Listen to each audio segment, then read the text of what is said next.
I'd like to call this council and committee meeting to order. Before we proceed, I want to acknowledge that the land upon which we are gathered this evening is the traditional territory of the Haudenosaunee and the Anishinaabe people. Thank you, Councillor Lewis. It takes a village to assist a mayor.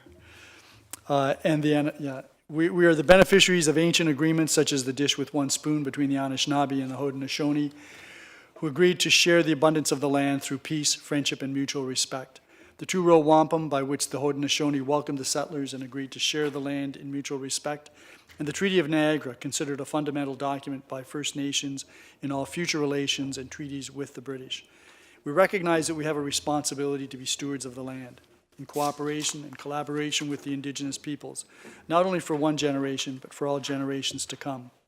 We understand that we have an obligation to learn the lessons of our history, educate ourselves about the experiences of the Indigenous people, and seek opportunities to heal the wounds that will result in reconciliation with our Indigenous sisters and brothers. Many First Nations, Métis, and Inuit people live and work in Fort Erie. We stand with all Indigenous people, past and present, in promoting the wise stewardship of the lands on which we live. We have the good fortune to live in a land of such abundance, diversity, and beauty. Let us be vigilant in protecting Turtle Island. You know, Councillor Lewis, if I really paid attention, that's part of the agenda. Yeah, okay. Madam Clerk, the roll call. All members of council are present with the exception of Councillor Dubanow. Thank you.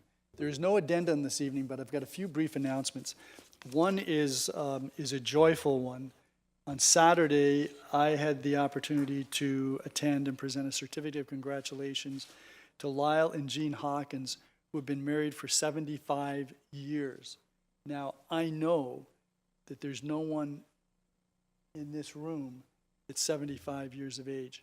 And so I was quite impressed. They look fantastic. I believe that Jean was 17 and Lyle was 19 when they were married, and which means that he would be 94 years of age. And I asked him how his health was, and he said, "Oh, it's good." He says, "I still go out and chop wood for the fireplace." So they were there. They have 5 children, 2 sons, 3 daughters. They have 20-something grandchildren, and they have 18 great-grandchildren. So, Councillor Noyes, you're shaking your head. You probably know them. They're constituents of yours. Marvelous couple.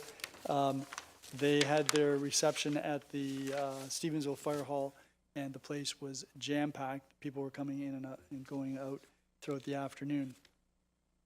Just wanted to make reference to a few meetings that I've recently had. The first is with respect to Niagara Transit. And Jennifer Penelage from our infrastructure staff, and I met with the chair, Matt Cisco, the general manager, Carla Stout, and Jordan Hamilton of Niagara Transit on February the 5th. Topics we discussed included the number of vehicles and the service available to Fort Erie relative to what existed prior to amalgamation of transit services in Niagara. And you know that recently there was the amalgamation or the consolidation of the on-demand and the specialized service. Turns out that there were a far greater number of vehicles allocated to Fort Erie. They're trying to get that back into balance, and so we will be having an additional vehicle on March the 1st, and there are 2 additional vehicles planned going forward. Hopefully those will address the concerns, but I know we're all continuing to receive some complaints about pickup, delivery, etc. One of the issues had to do with dialysis patients who need to be in Niagara Falls or Welland or wherever they're going for 8 o'clock. And up until now, none of the vehicles for Niagara Transit have been located in Fort Erie. They're going to be changing that so that if the vehicles aren't located here, they will be in Fort Erie for a 7 o'clock service start, which is what they're committed to and which we expect. So that should be of assistance to dialysis patients in particular and those trying to get to work. We also talked about a fixed route for the east part of Fort Erie, which was based on a resolution that this council passed some time ago also included the continuation of on-demand services for those who are going into or out of East Fort Erie. We reminded Niagara Transit that we still have bus stops in place from when we had our fixed routes, and there is data to support that the introduction of a fixed route in the east will assist ridership, and without it, we're concerned that the ridership will stagnate.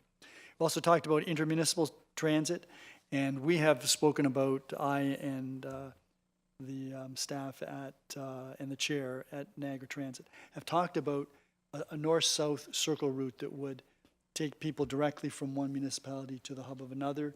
While we were discussing that, there was some discussion about the possibility of also an east-west, which would make sense because right now, I know that Chair Cisco was not aware of the difficulties for people trying to get from Fort Erie to any place in St. Catharines, and it's a torturous route. It's one that we didn't anticipate, and one of the main reasons why this council, I believe, supported an amalgamation of transit services was to improve intermunicipal transportation. We talked about the specialized transit. Niagara Transit has about 4,000 users of specialized transit. That a number of those individuals, they believe, could be utilizing regular transit. So they're going to be embarking upon a policy review and also a qualification review of Niagara Region Transit specialized riders. I also wanted to talk about the Mayor's Border Alliance. You folks know about it. The public may not be aware. The last meeting was last Tuesday, and these meetings are conducted digitally because they include mayors from across Canada. We had a discussion that included updates on the tariff situation, which currently is in pause unless there's an executive order this afternoon that imposes tariffs on steel and aluminum. We talked about the impacts on border communities of the threatened tariffs, and we also talked about establishing a strategic framework for the Border Mayors Alliance.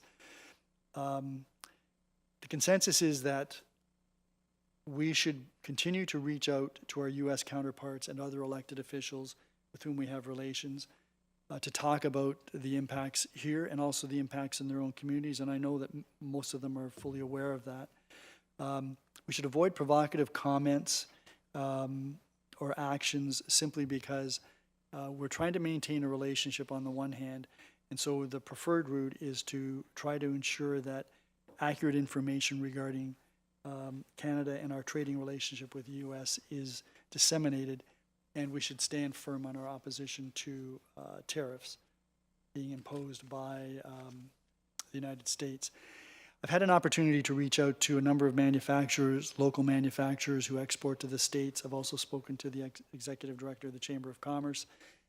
These businesses are developing strategies as to how they're going to deal with tariffs. Some of the larger companies may be able to weather the storm for a period of time.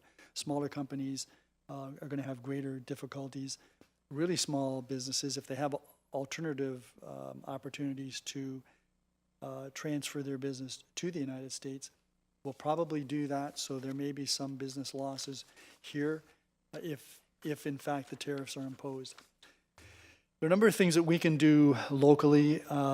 One is buy Canadian. Second is to continue to advocate for more police funding for services along the border, which seems to be a particular aggravant for the President of the United States, and to support the provincial and federal initiatives that are designed to address the tariff threat.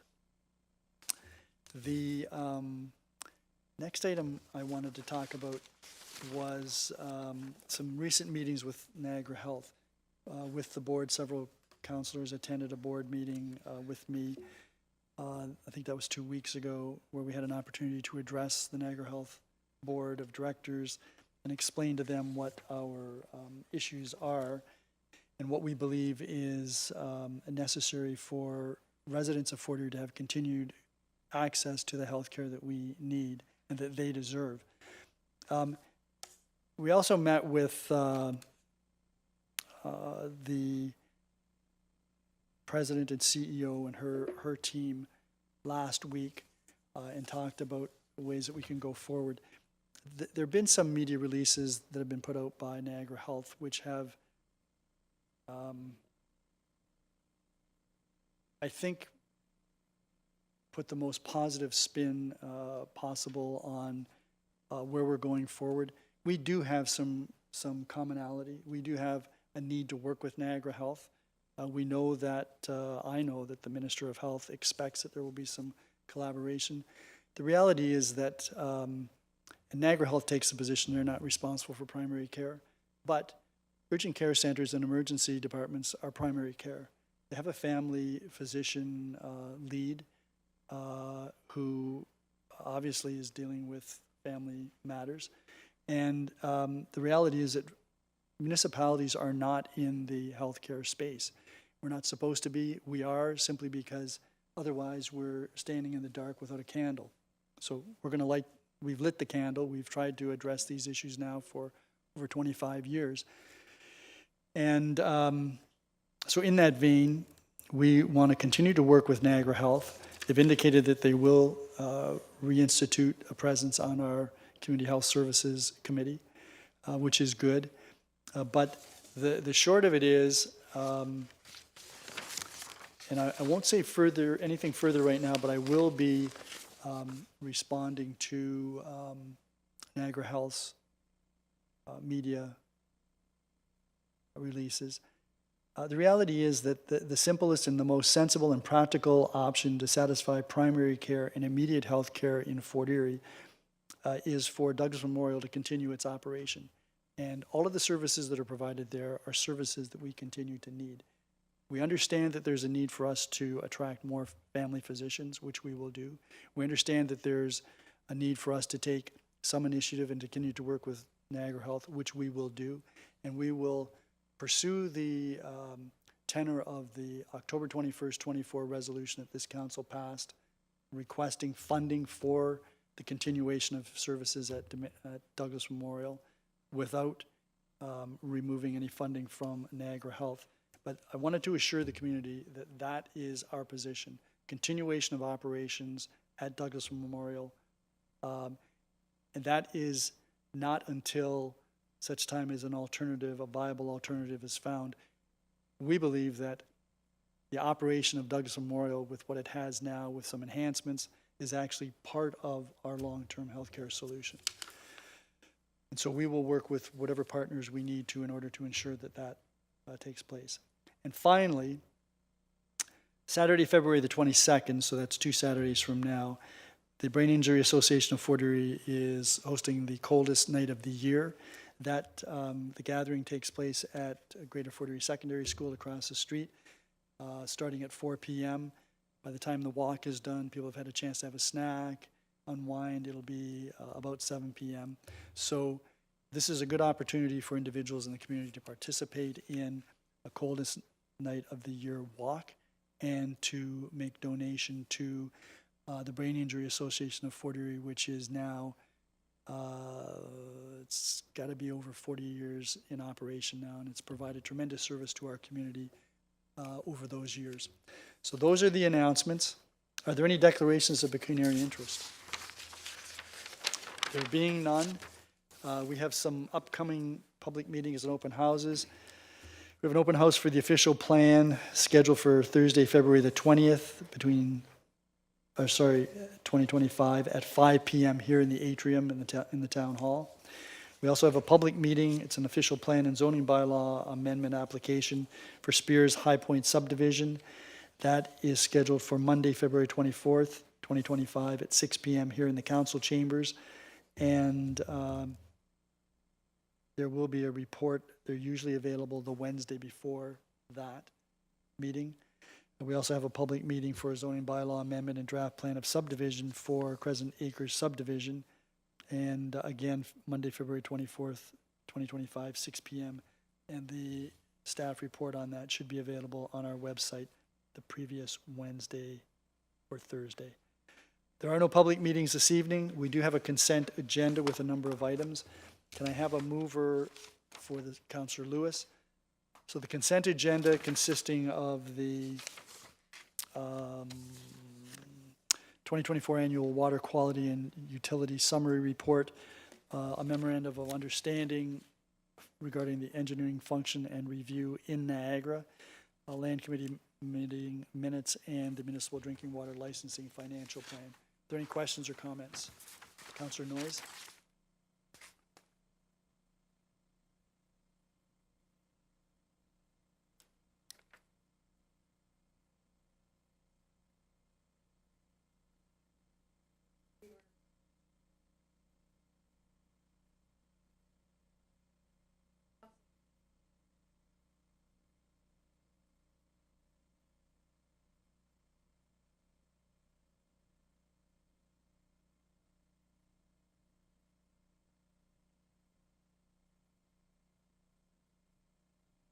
Did you find your microphone cover?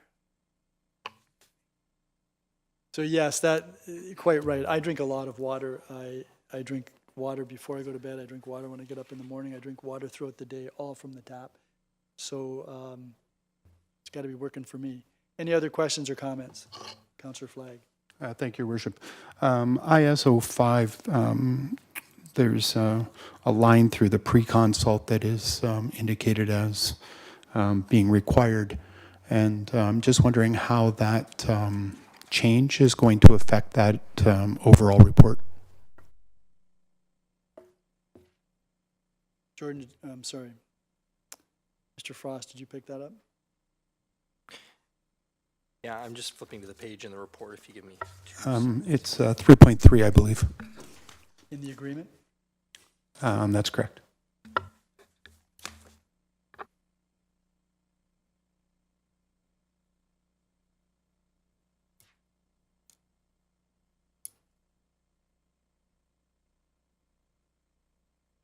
And so this addresses the fact that pre-consultations cannot be compelled now. And I think Councillor Flagg wants to know what's the impact of that on this. I'm not overly certain if this is an IS question or if this is a planning question, given that they hold the pre-consultations. Yeah. And Amika, I'm going to Ms. pass to you. Dilwari, would you like to take a run at it? Your Worship, through you to the Councillor, yes, pre-con is no longer required, but we still strongly encourage people to apply for that.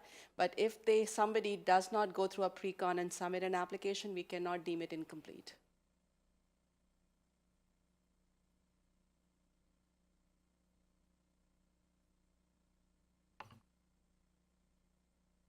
So then in the scope of this, are there major changes? We're going to be receiving this tonight. I guess it's not that big a deal, but no major changes because of that?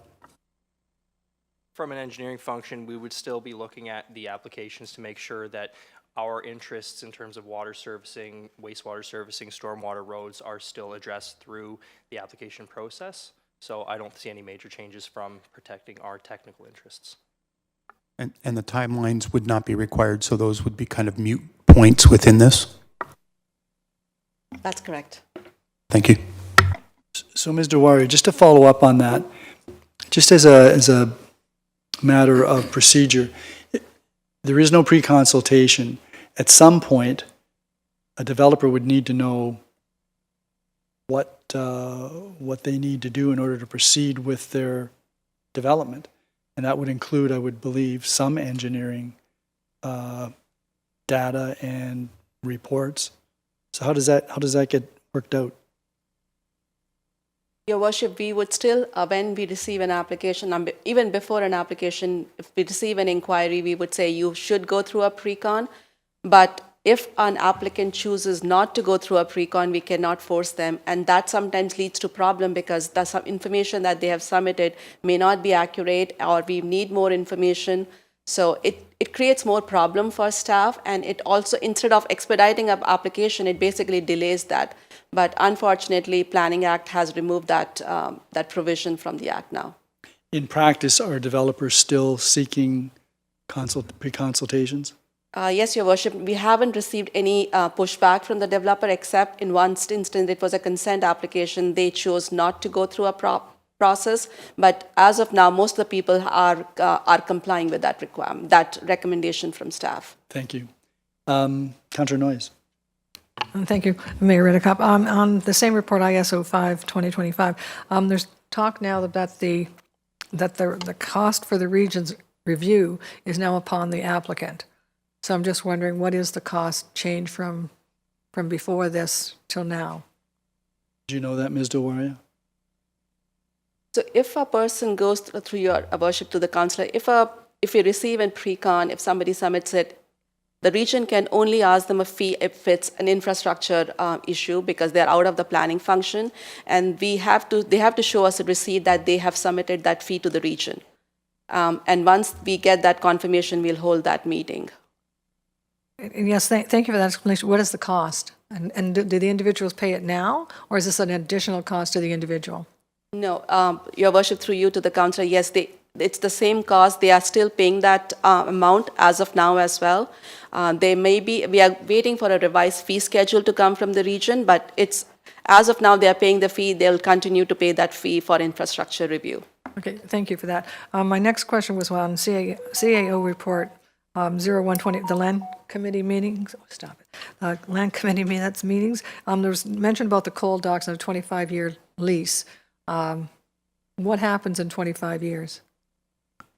That would be a lease between the Peace Bridge Authority and the Niagara Parks Commission. Yeah, but are we not planning on doing something to the coal docks?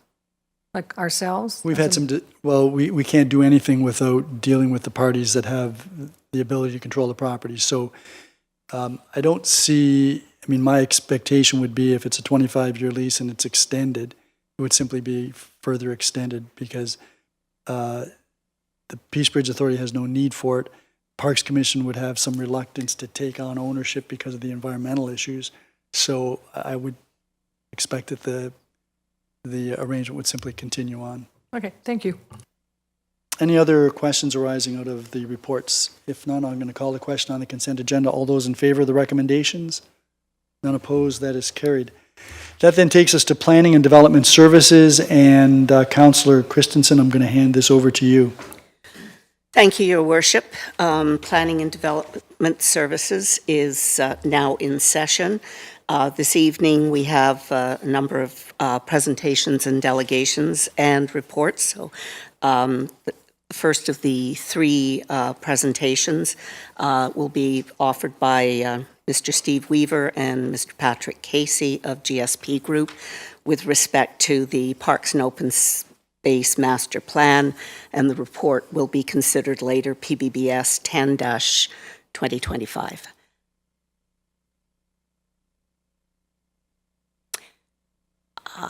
And introducing that is Ms. Latif, our Parks Planner. Thank you, Councillor Noyes. As mentioned from Councillor Christensen, my name is Elizabeth Latif. I am the Parks Planner for the Town of Fort Erie and the one that's managing the Parks and Open Space Master Plan. The Parks and Open Space Master Plan is one of Council's strategic pillars and will act as a guide frame and goals for the town for the short to long term. I'm happy to introduce Patrick and Steve from GSP Group, the consultants working on the Parks and Open Space Master Plan with the town.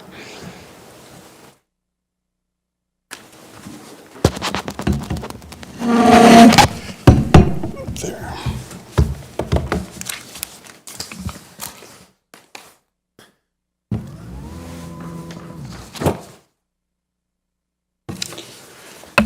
Good evening, Madam Chair and members of Council. Thank you for having us back again tonight. We were here a few months ago to present the draft master plan for some review and feedback, and I'm pleased to be now at the conclusion of the process back again to present to you a brief overview of the final master plan, which is the subject of the staff report later on in your agenda, including a recommendation from staff for approval of the agenda, of the report, which we support. So that this master plan process can move on to the next and perhaps most important part of the process, which is implementation on an ongoing basis over the next several years. So to try to be as brief as possible, let's still give you a bit of a refresher on what this process has been about and what's changed since the last time we were in front of council We've prepared a few slides just to walk through a few key items. Am I in control of the next slide, please? Oh, okay. Perfect, thank you. So as a brief outline for our presentation, just to recap, the public consultation draft was presented on October 7th. We took in some additional feedback received both from members of council at that meeting and since, as well as some public feedback on the consultation draft. We made some revisions to the consultation draft, which Patrick is going to briefly describe in a few moments, and responded to some questions that were raised as well, and developed a conclusion as well. We will have some concluding remarks in the last slide.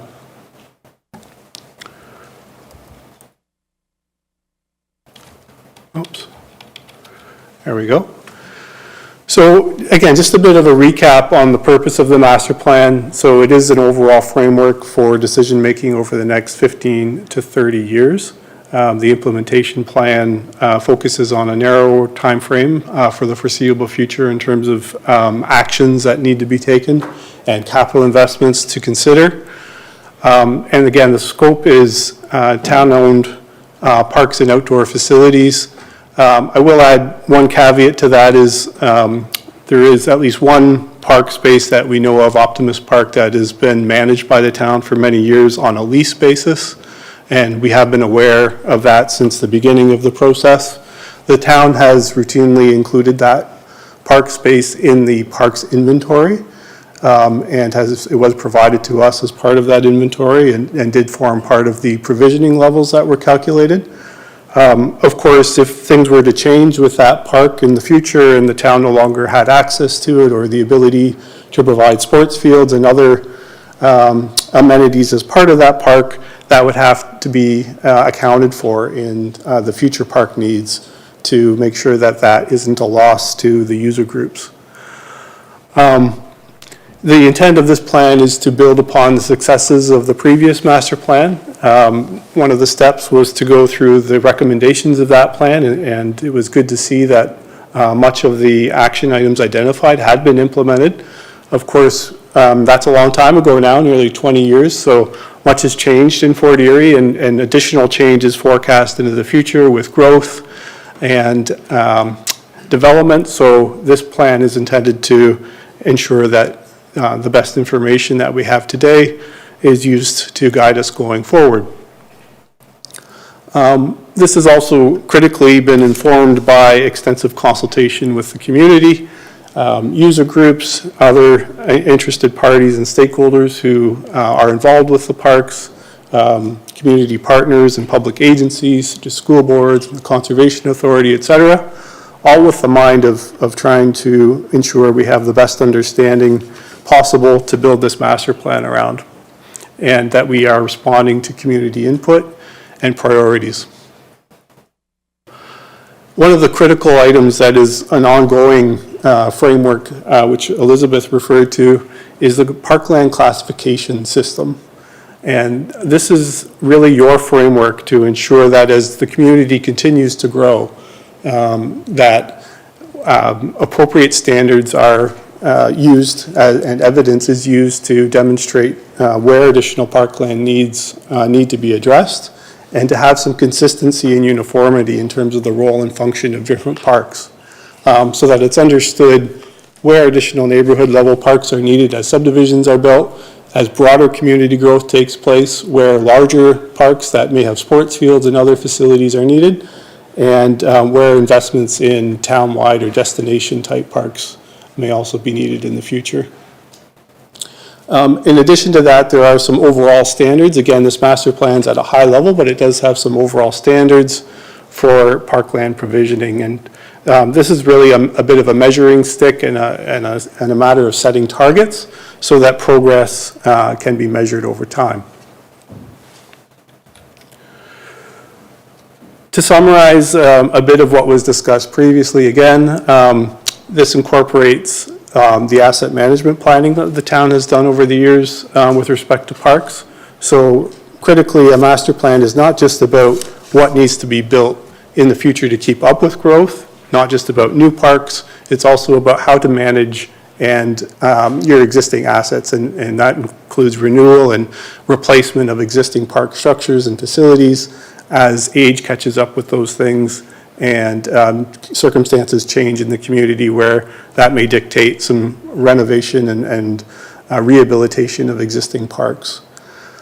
It also provides recommendations regarding where land should be dedicated from development for new parks, as opposed to circumstances where it'd be appropriate to consider a payment in lieu of dedication. And that's a bit of a segue into another report that's on your agenda tonight related to an updated parkland dedication bylaw. And that's a step in under the Planning Act that does rely on the adoption of the Parks and Open Space Master Plan as your parks plan. The Planning Act requires a parks plan to demonstrate that you have parkland needs to enable some of the parkland dedication requirements of the Planning Act. And in order to adopt that bylaw in the future, this parks plan needs to be in place.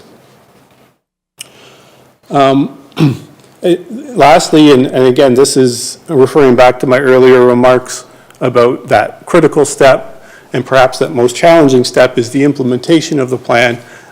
We've provided a detailed strategy in the plan to help guide the town. That is, of course, something that may need to evolve and be updated and reviewed over time. Again, it's based on the information that we have had available through this process over the past number of years and built on our current understanding and trying to project into the future as much as possible. But as circumstances change and new information comes to light, the intent is that this master plan is not static and may need to be updated as those things evolve. I'll turn it over to Patrick now to give you a bit of a quick summary of some of the revisions that occurred with the master plan since the last draft.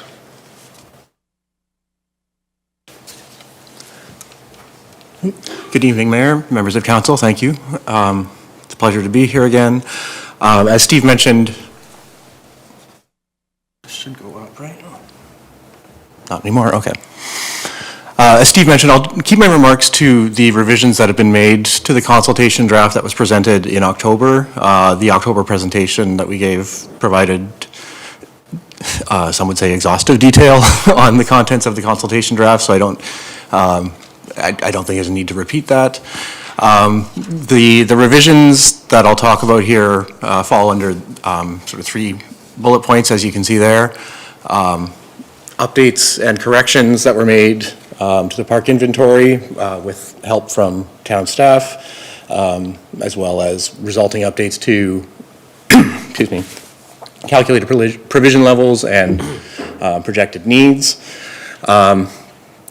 Placing a greater emphasis on maintenance and upkeep of existing facilities in some of the recommendations, and then clarifying some of the recommendations that were made coming out of the gap analysis and preferred future locations for different types of park and facility.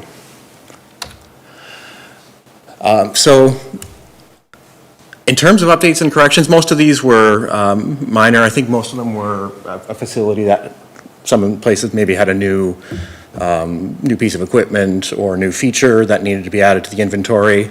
I think there were some minor corrections to a couple of the area measurements. The most significant update was the addition of about 6.27 hectares to Shagbark Nature Park, a recent acquisition by the town.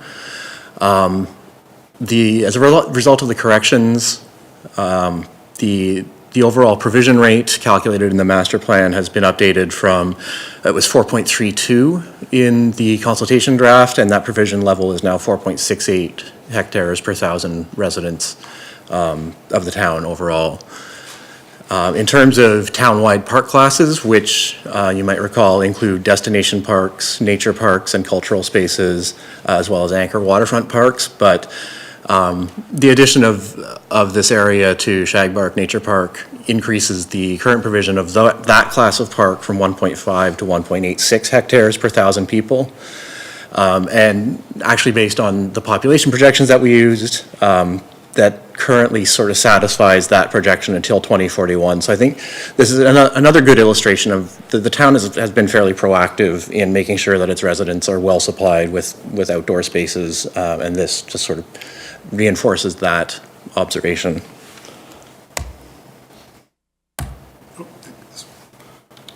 Oh, I'm hitting Steve's laptop, that's great. In terms of increased emphasis on maintenance and upkeep of facilities, this is something that we heard a lot of during both rounds of community consultation. General maintenance, cleanliness, keeping facilities in good repair was an item of high priority to the community, so it made sense to provide a bit more emphasis on that aspect in the master plan. The discussion in section 2.3.2 of the master plan was reorganized to place these elements at the forefront. Again,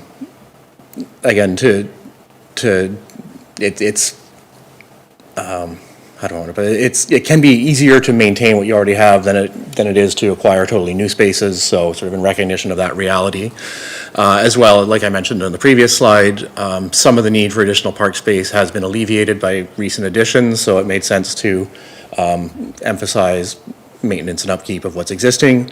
At the same time, the master plan does set out a plan for additional area that will be required to meet growth-related needs, and monitoring of that growth as it occurs to make sure it's happening along the lines of what's expected.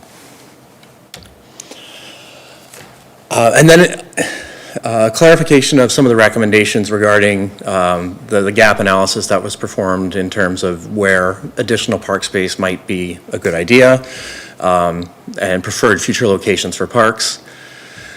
I want to highlight that the recommendations surrounding those future locations are all, we've made the wording more clear, that the key phrase is explore opportunities. And these recommendations recognize that opportunities do not always exist.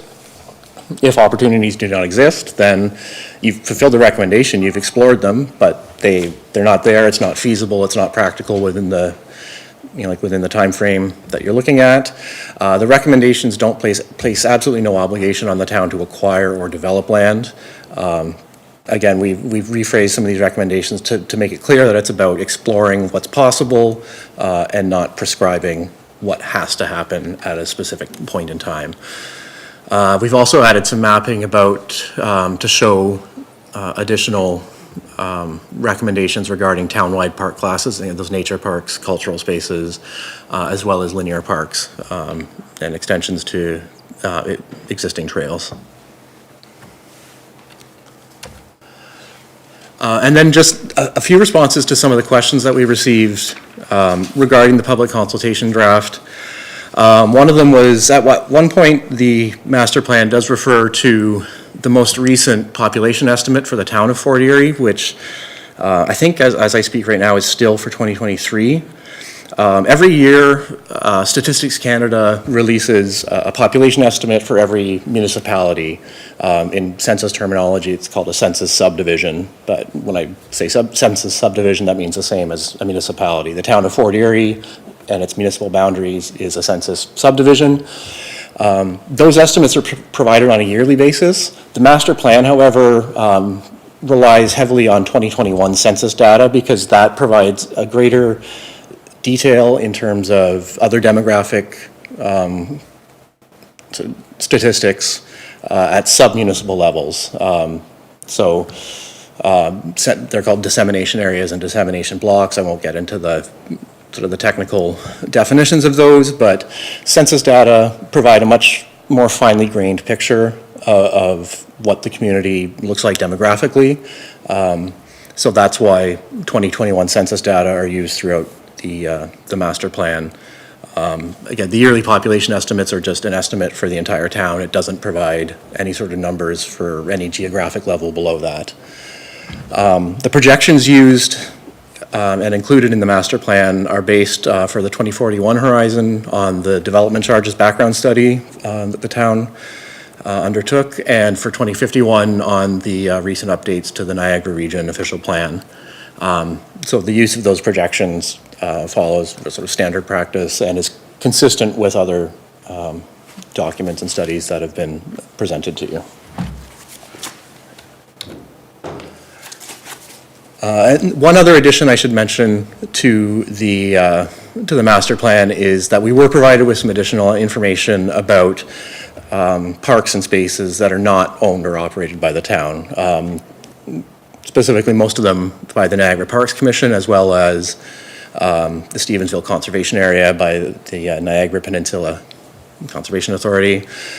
So adding that area into the town's existing stock gives sort of an idea of exactly how much outdoor space residents do have access to. When they're accessing the space, they don't look to see who owns the property. They make sure that they can go onto the property and that it's publicly accessible, but in terms of like town versus NPC, people may not always be looking for that information. So that total combined area of about 402.6 hectares works out to, with the 2021 population, about 11.9 hectares per 1,000 residents. So again,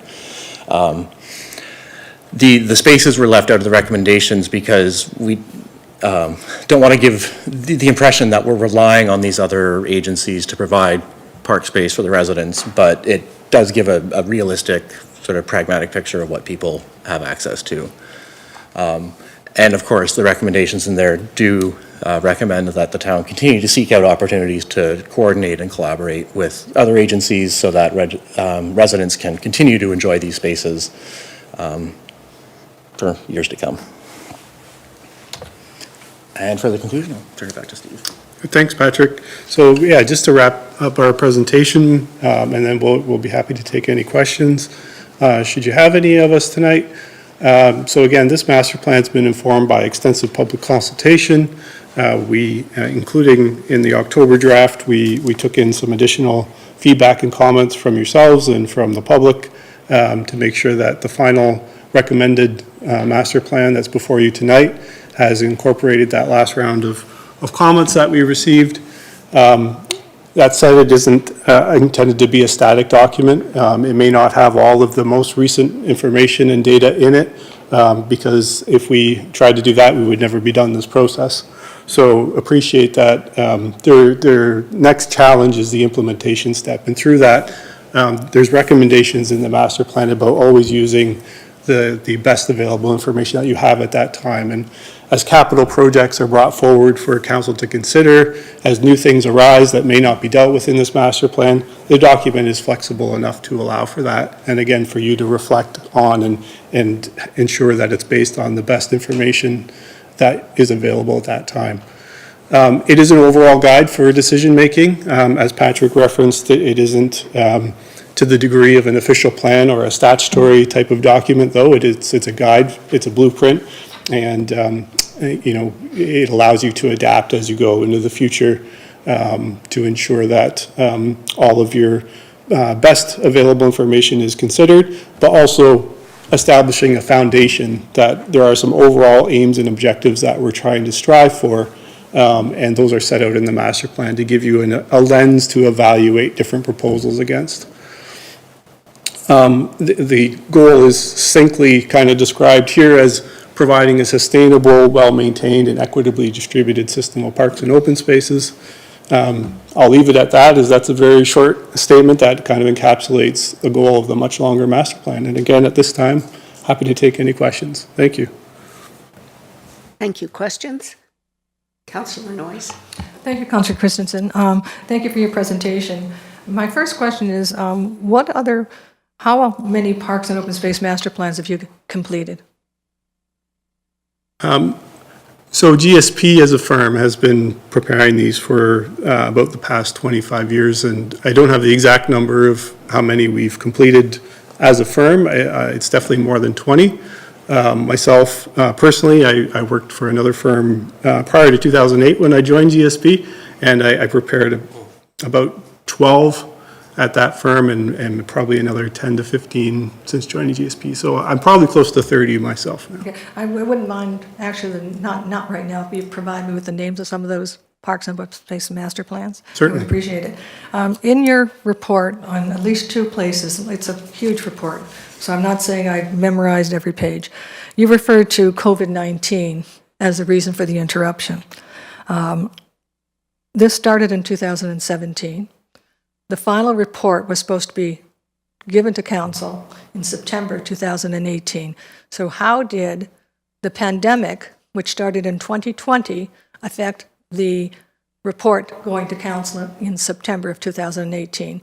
And after you answer that, why did it, then you just started it again in 2024.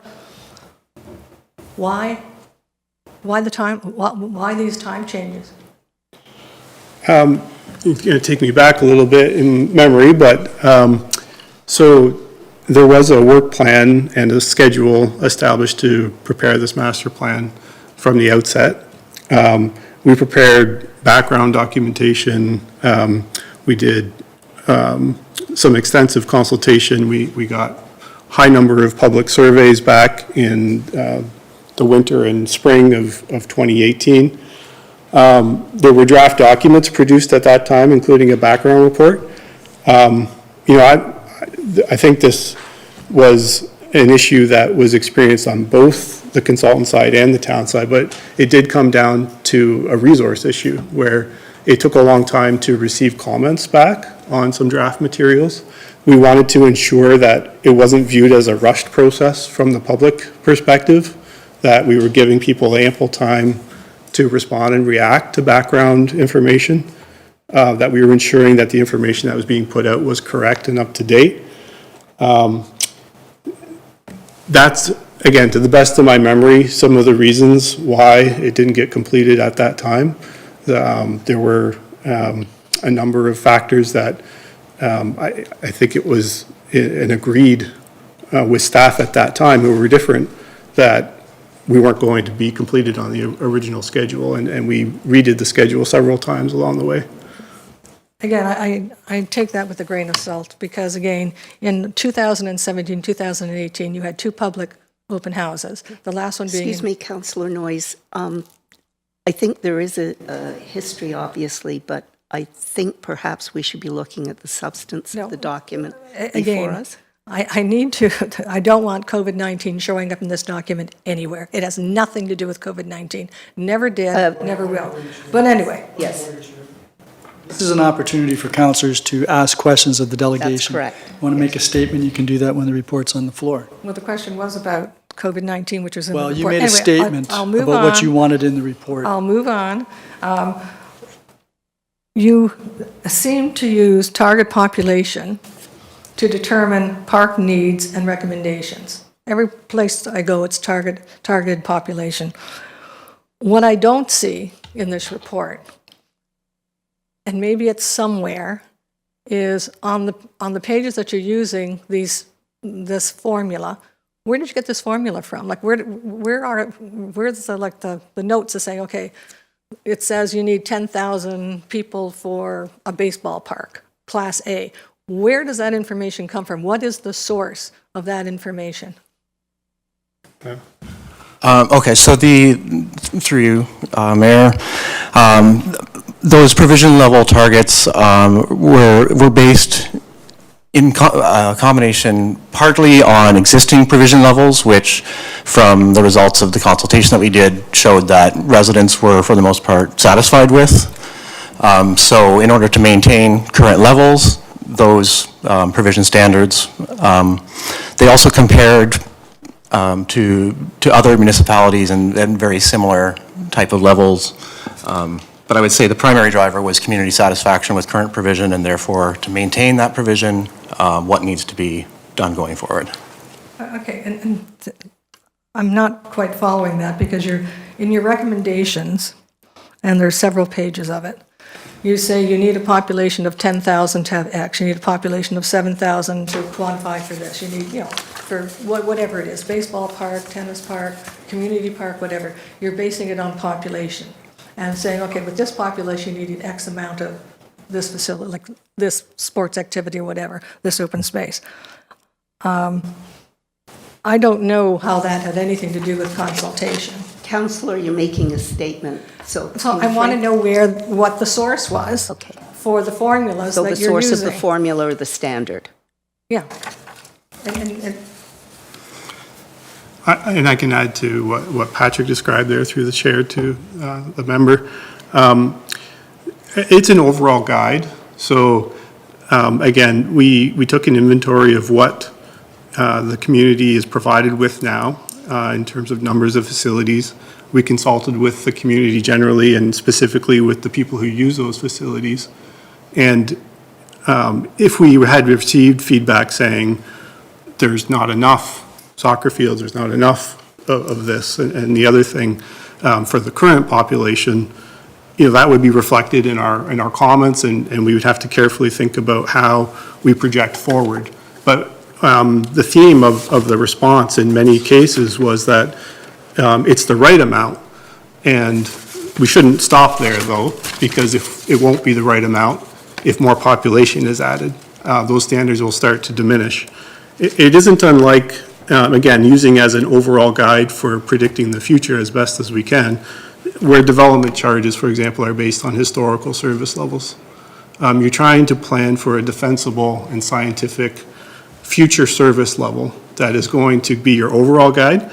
But certainly when a specific project comes forward and you're looking at the need, say, to potentially build some additional soccer fields or tennis courts, then this master plan would take you into a bit of a business planning process to look at all of the data points and say, at that point in time, how many registered users for that sport do we have? Is that registration number going up year to year? What does the booking capacity of our facilities look like? Is that at 20% or is that 90%? Is there any issue with the quality of the fields? Is there a certain user group that's being omitted because of the size and type of field?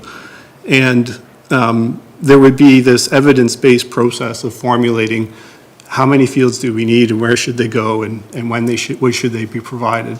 And again, this gives you the guide at a master plan town-wide level to say, if your population grows by this much as is forecast in the documents we have, and based on current provisioning being satisfactory for the most part, you should plan to provide X number of facilities, but you're really going to have to drill down on that when you get into specific capital projects. Okay, thank you for that. When you're talking about extensive consultation and you received a lot of information from the public. Personally, when I looked at you had 102 people on, I think, Let's Talk Fort Erie. And I don't know how many people attended your two public open houses in 2024. Do you know the number? About 40, 50. Yeah, about 40 to 50. Okay, so you had 40 to 50 people in the public consultation. You did contact some of the organizations and things. I see that. And you had 102 responses on the Let's Talk Fort Erie, at least that's where the questions were? I don't have the specific numbers in front of me, but in addition to that, we had quite an extensive initial public survey in 2018 that had over 500 responses. Yeah, you had 500. You had 500 respond, or a little over 500 in 2017. But a lot of those, again, I'm not going to make a comment. So that was, what, how many years ago? So that's 7 years ago that you had that.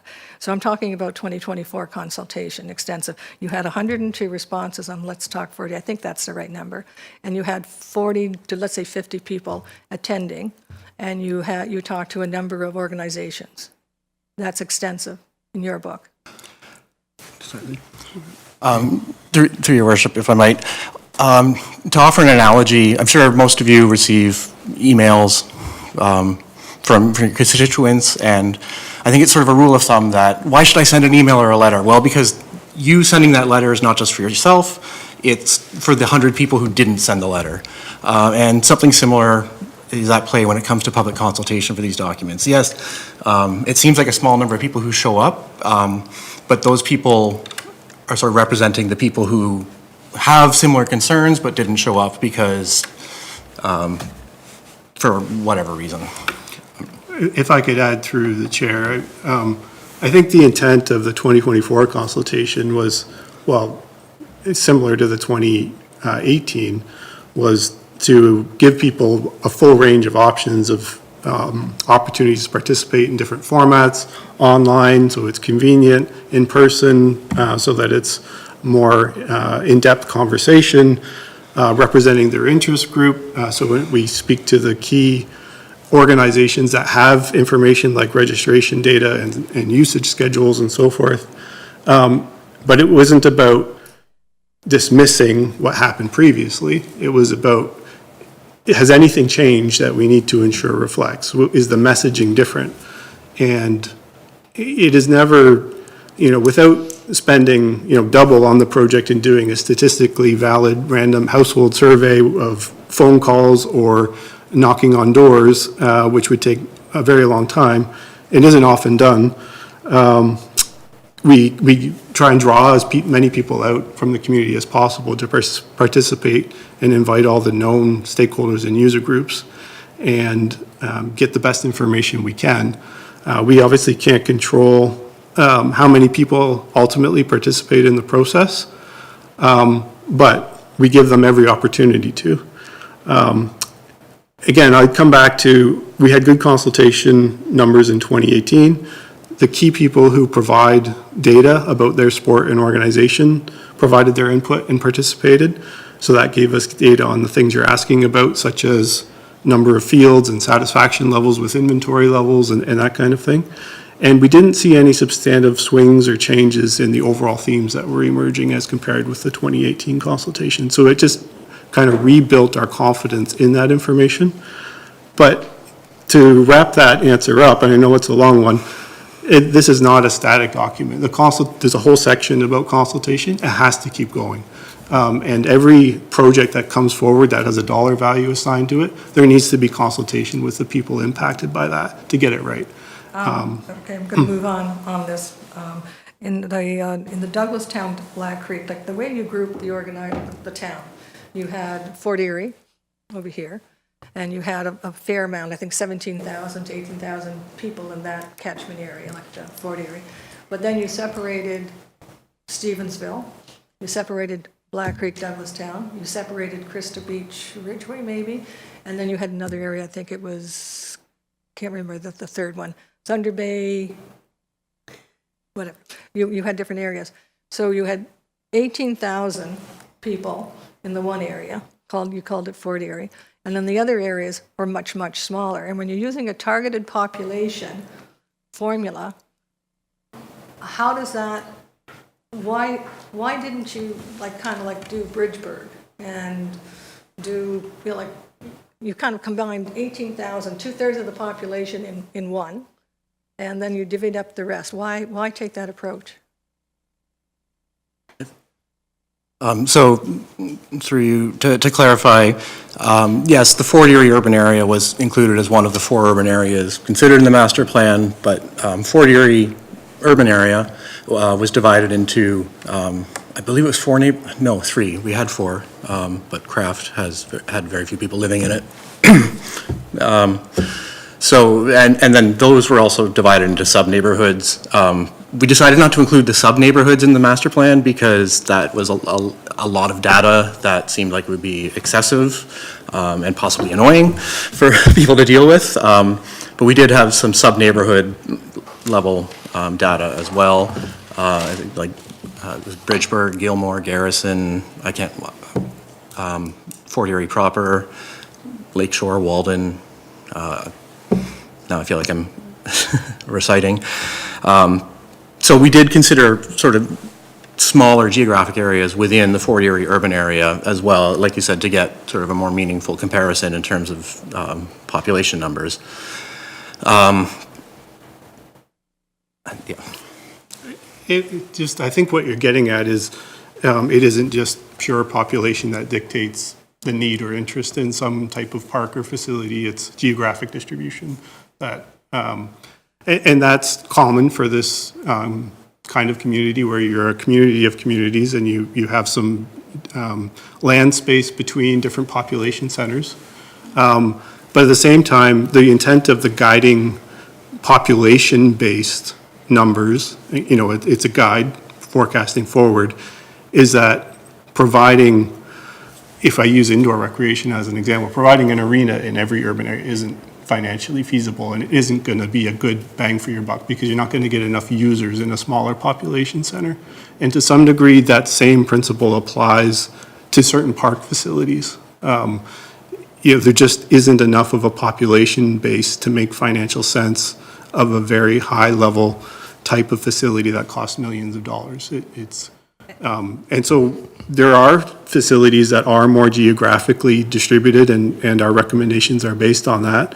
Neighborhood parks are very much into focus on that. Certainly playgrounds are as well.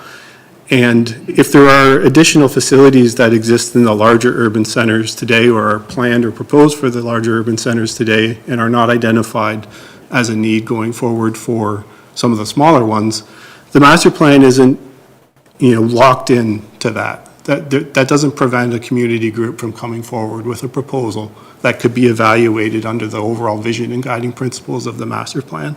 And again, it is about building the business case for that project and making sure that it's a facility that would be used, that can be afforded, that has an operating model behind it, that isn't going to create difficulties for your operations teams, all of those kinds of things.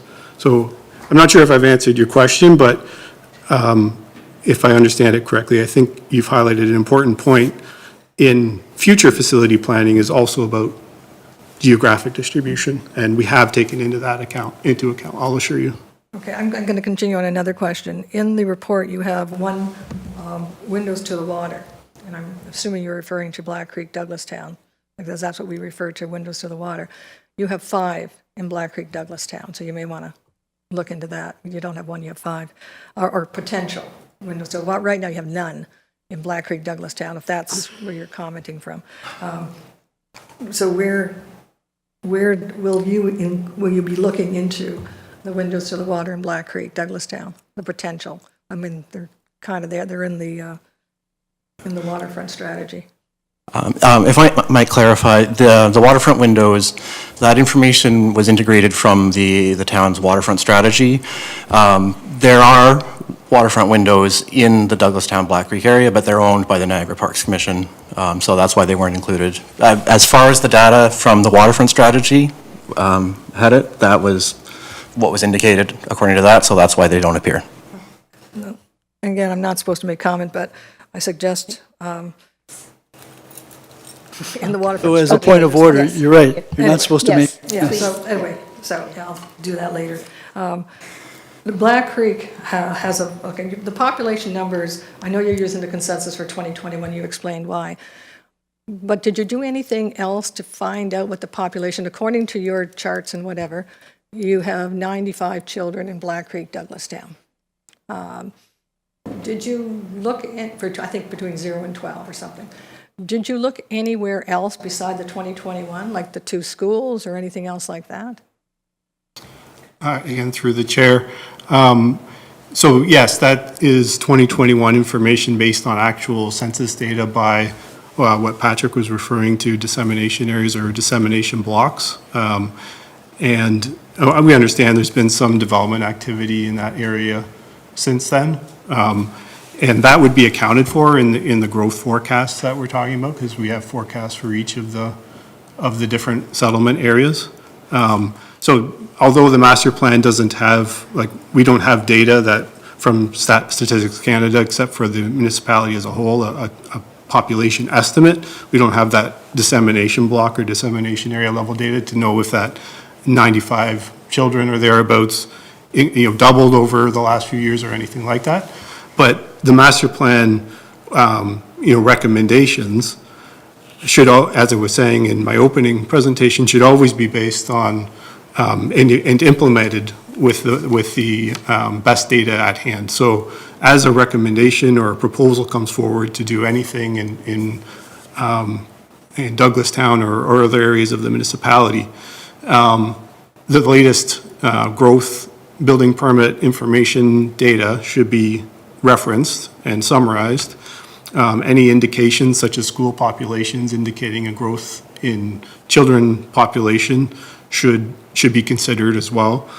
And that may very well lead to recommendations having to be advanced more quickly in the master plan.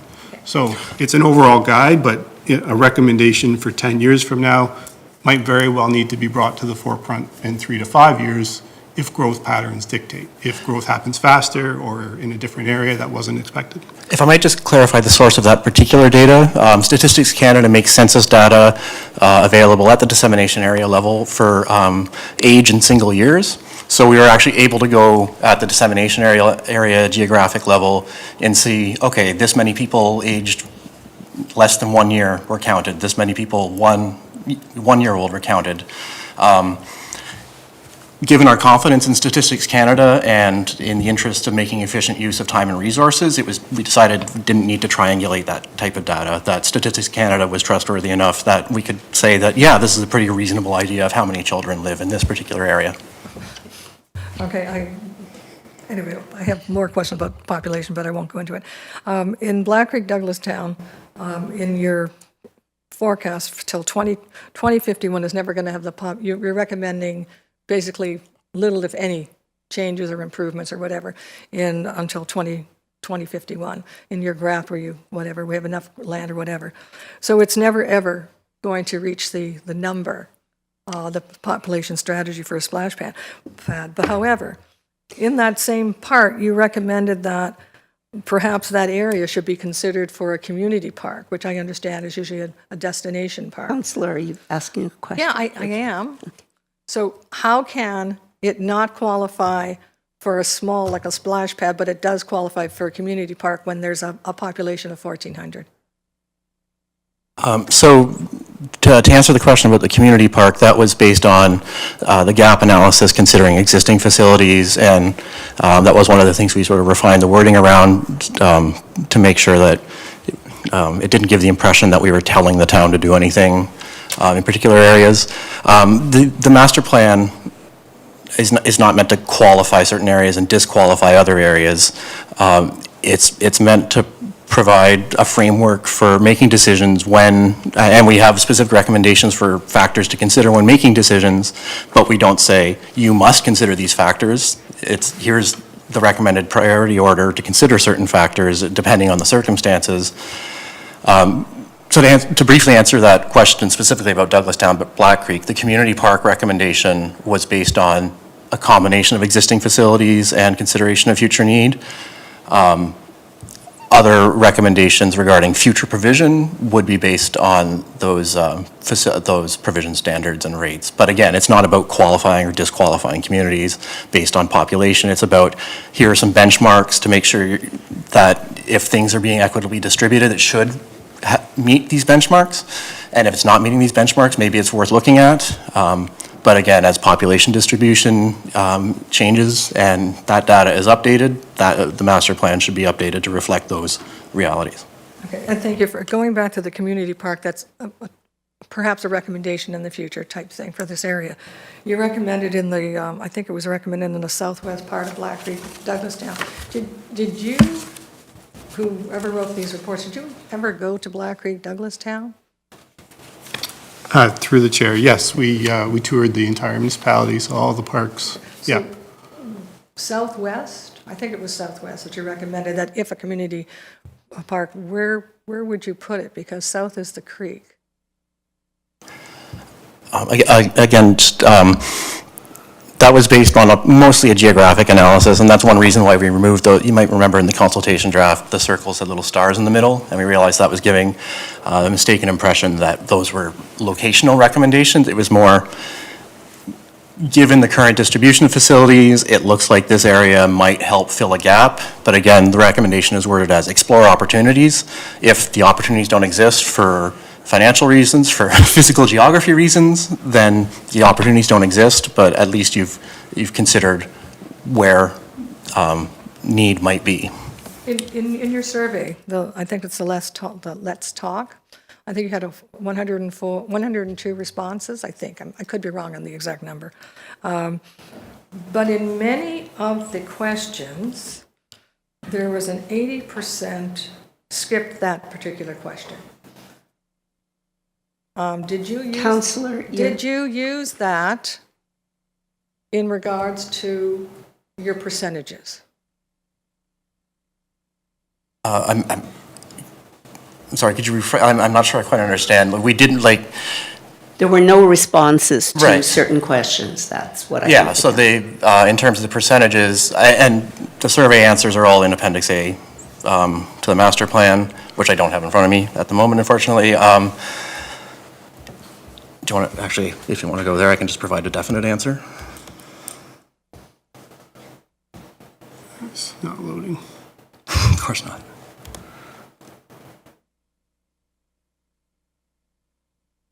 Are you asking, like, were the skipped that question, were they counted as having it? They weren't counted as having answered the question. I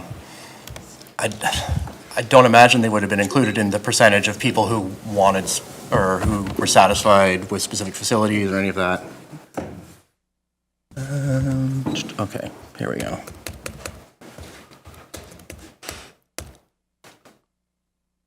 Let me find a short one that kind of works.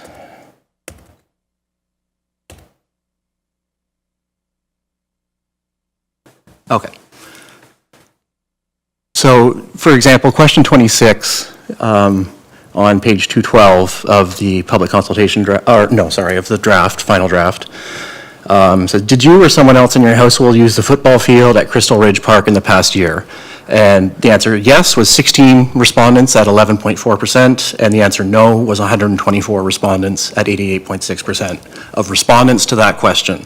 Total responses was 140, 124 plus 16, yes, no. Skipped was 18, they're not included in that yes or no. So the 11.4% for yes and the 88.6% for no are just the people who answered that question, not the people who skipped it. Okay, thank you for that, because in some of the questions, I think there was a lot of people who skipped. And for whatever, you can't force a person to answer, and I understand that. But also, in one of the questions, I don't know which number it was, the question was, which parks have you visited?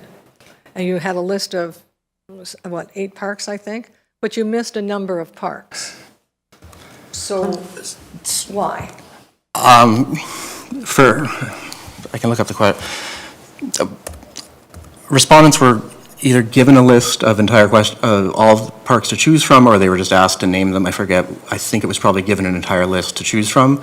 We didn't include, actually in the appendix it would have included.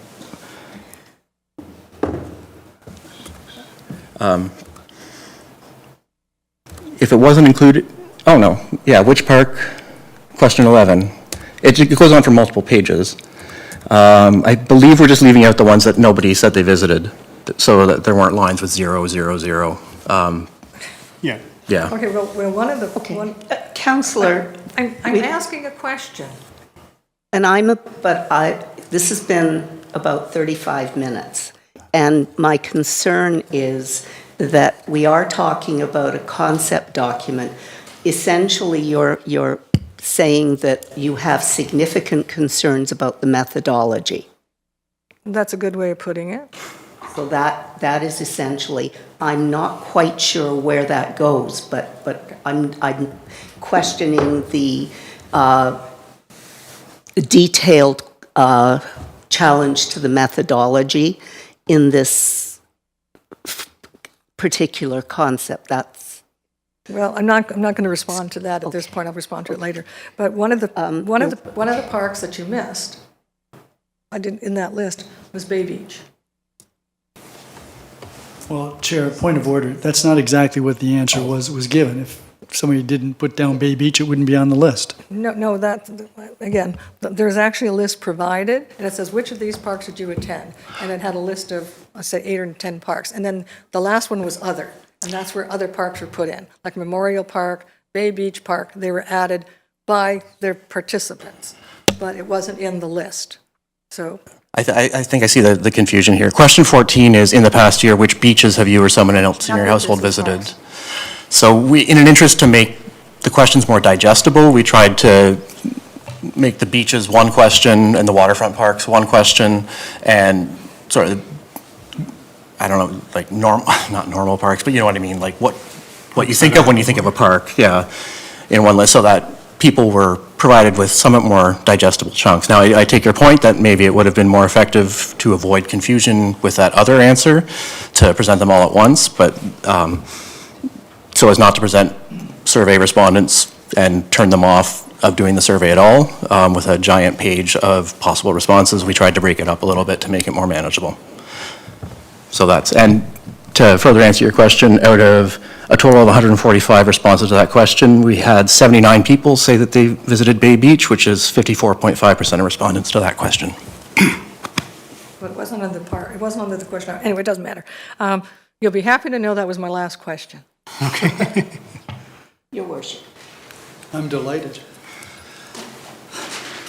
Thank you very much for the presentation, and thank you very much for the report. I just want to make sure that I understand the significance of this, and I believe you touched on it during your comments. But this is an aspirational document, and I presume, and it needs, so that means that the practical aspects, the practical application is something that is up to council and the staff of the municipality. Yeah, that's correct. And the practical aspects of it presumably will change over time as population shifts one way or the other, financial resources become available or don't become available, interests by the public in some of the activities change. Is that correct? That's correct. And to that, I would add it's meant to strengthen your position to develop and establish the resources you need to allow for those things to happen. So I used the example in my presentation that you need a parks plan to establish a new parkland dedication bylaw and cash in lieu, which allows you to acquire more land for parks and which allows you to acquire money which can only be invested in parks. Another example would be through future development charges updates. This gives you a bit of a capital plan and sense of how much you may need to invest in parks in the future, which allows you to collect money from development for parks investments. And another example would be most grant applications, whether you're looking to refurbish an existing park or build a new park or improve sports fields or anything like that, they will ask the question, do you have a master plan? And this is, you can take this and submit it as part of your grant applications and show, yes, this project for which we're seeking grant funding is in an adopted master plan that council has identified as a project. So hope that answered the question, but aspirational, but still trying to strengthen your ability to resource the recommendations. Thank you. And if I might share. So population is one of the factors that you've utilized in establishing future provision of parks and open spaces. And I take it, and you can confirm this, that some of the organizations that you consulted, particularly the ones engaged in sporting activities, would have provided you with some other data that you could have utilized in determining what kind of facilities might be necessary, whether it's a pickleball court or a basketball court or a baseball diamond or bowling, lawn bowling court, which we used to have in Fort Erie, by the way. So I know things change. Is that pretty much how you came up with the provisional calculations? Yes, we had all that information in addition. Again, I would say that the intent of the master plan is giving an overall point of reference, but all of that data should come to light and be further analyzed when specific recommendations are being considered for implementation. And we collected the registration data for different programs, but also we looked at the schedules. So you keep booking data on anything that's rented in the municipality, whether it's sports fields or pavilions or tennis courts or anything like that. Did some assessments of what the percent utilization was of available hours. If I might share, at one point you mentioned in response to one of Councillor Noyes' questions that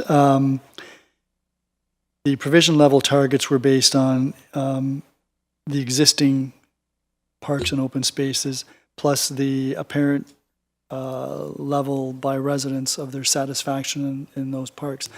You also mentioned that there was some consideration given to other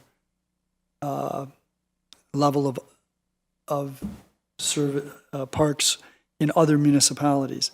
And so I'm just wondering, how does Fort Erie fit in terms of the number of parks that we offer, the size of the parks, and maybe the types of parks compared to some other comparable municipalities? That's a great question, and the answer is very well. The ratio of parkland per population, for example, the distribution of parks in terms of people's ability to walk to their parks, the range of amenities, and then, as Patrick summarized in the presentation, the add-on of the NPC lands, the NPCA lands, it would put you, higher than most in terms of the per capita provisioning of parkland. So you've somewhat assumed where I'm heading. There is a wooded area in Ridgeway. You identify near the end of the report as being a potential park, I guess, in the future. This is the land south of Dominion Road. It's about just under 10 hectares. It's not a park right now, technically speaking, but it is a potential park area, natural park area. Was that included in the calculation to come up with 4.68 hectares per? Okay. So shouldn't it be?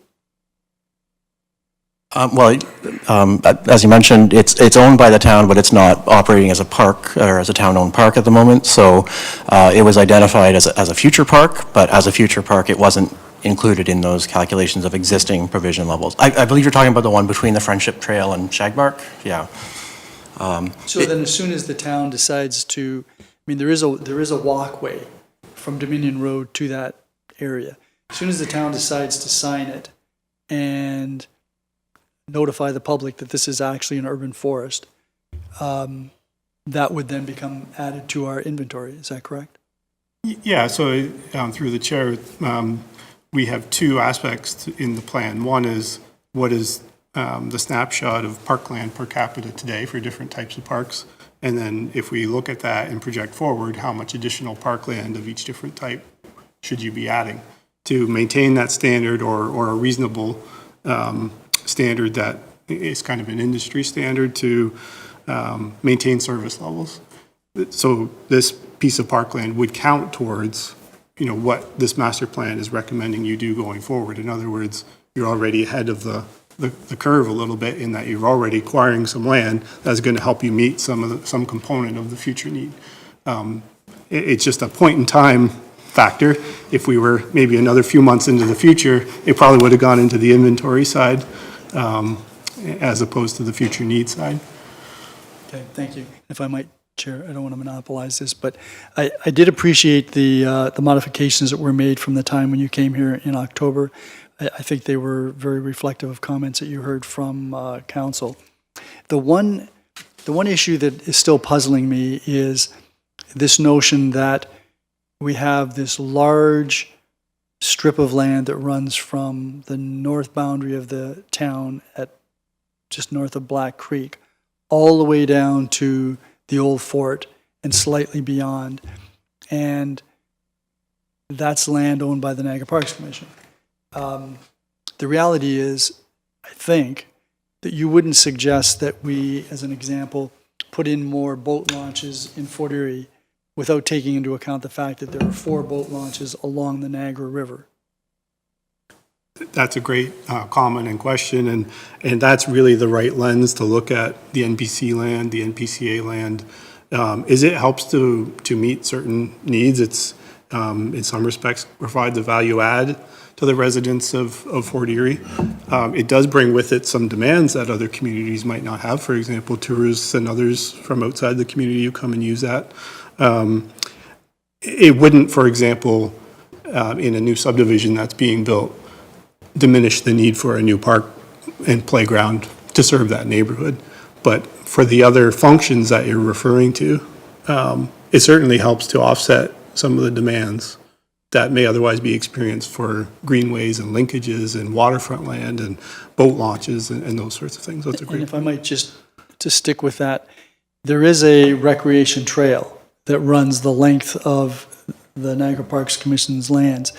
Those weren't taken into account. That trail wasn't taken into account in your recommendations, I don't think. Again, because it was Parks Commission lands.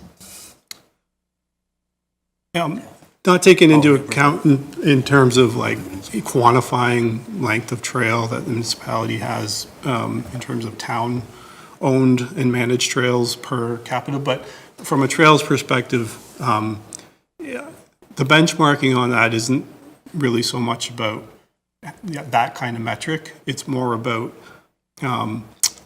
are your new residents in new subdivisions and areas where there are gaps in trail systems, are those being resolved so that you have good connectivity with people's ability to travel amongst their community by walking and cycling and so forth. So it goes back to that question about function again. That important linkage that serves a broad need in terms of regional connection and tourism and also as a value add for your residents wouldn't be a substitute, for example, of a good walkway connection in a neighborhood to ensure people can efficiently get to the park or to the school or between two parks or to a recreation center, that kind of thing. Thank you. And final question, Chair. The projected costs of implementing the recommendations in this plan is pretty hefty. It's hefty over a 30-year period. And again, just for reassurance, those are costs that could be incurred if the staff recommends to council or council chooses to pursue all of those objectives. But as time unfolds, council may choose or staff may recommend other alternatives. That's correct. Okay, thank you very much, Chair. Are there any other, does anyone else ask any question? Okay, I'd like to just ask a couple of questions, and one follows up on, I think, Councillor Noyes' concerns. And I want to be very clear that if we have a situation where there is communities that are distant from other communities within Fort Erie, that it is the prerogative of either staff or council to recommend, and particularly if there's a growth in that community, that even though it's not a distinct priority in the master plan as we have it now, that it does not preclude something. I would not want to see, I'll comment on that later, sorry. So it's something where it is not necessary that a community be isolated from certain types of park facilities for children and possibly adults. That's a good way to summarize it. Okay. For sure. So that's one thing. I noticed in the document that there was some information about lighting in sports facilities. Was there any consideration at all given around lighting in parks, particularly those where they may be traversed? And I think of Crystal Ridge or Sugar Bowl, where you're going from one road from a residential area to a road. Was there any consideration of that kind of thing put in? Absolutely. So particularly that falls out of the standards and classifications where it highlights that some of the key supporting facilities and amenities for certain classes of parks is at connections and at entry points. Anytime safety and visibility are really important, that lighting is one of those key supporting amenities. It should really be a consideration of any future park projects as well, to identify areas that should appropriately be lit and what type of lighting. There's some direction in the master plan to promote more sustainable forms of lighting, LED, low operating cost, low energy cost lighting. And many municipalities have also moved to kind of time controlled or motion sensor type lighting, because the other trade-off with that is you don't want to create the perception that certain aspects of the park are open 24/7, that they are closed. But if somebody were to go into that part of the park, a motion activated or timed lighting system would help to regulate the hours of use. Yeah, and yes, we have a bylaw that specifically excludes participation between certain hours.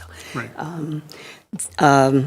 No, I had another question. I won't get into the demographics. So one of the,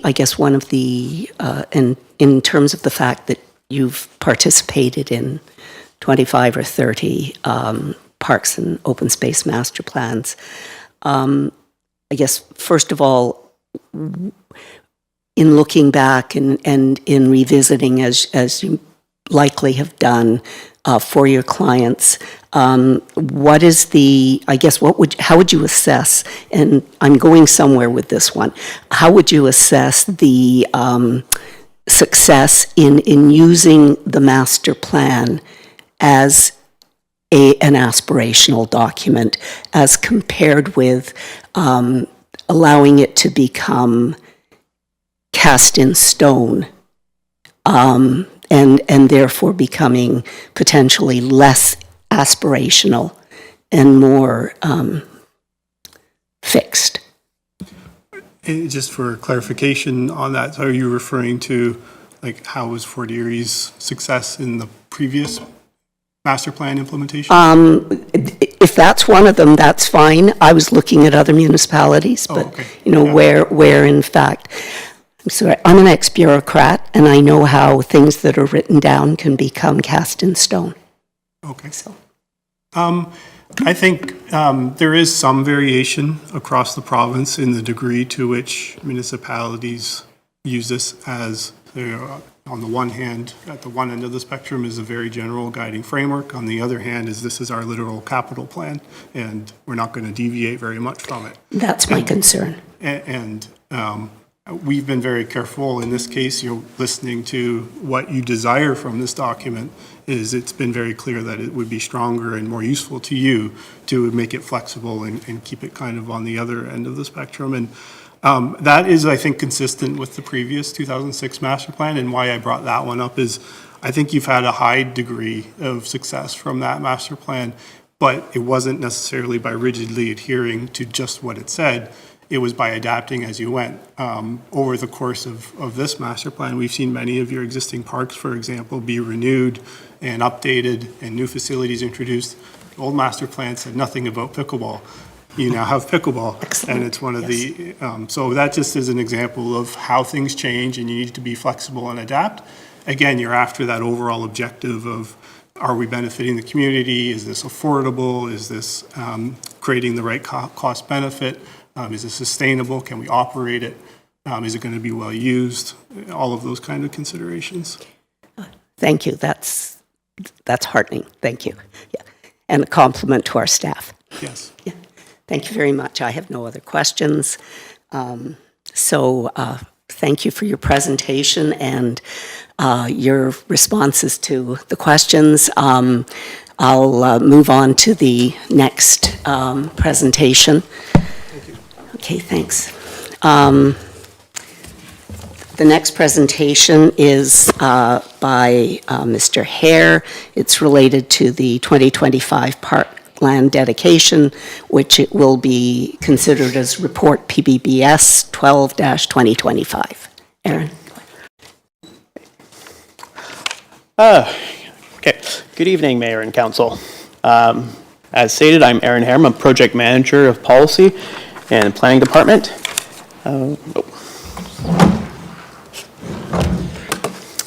And yeah, we're here to talk about the draft parkland dedication bylaw.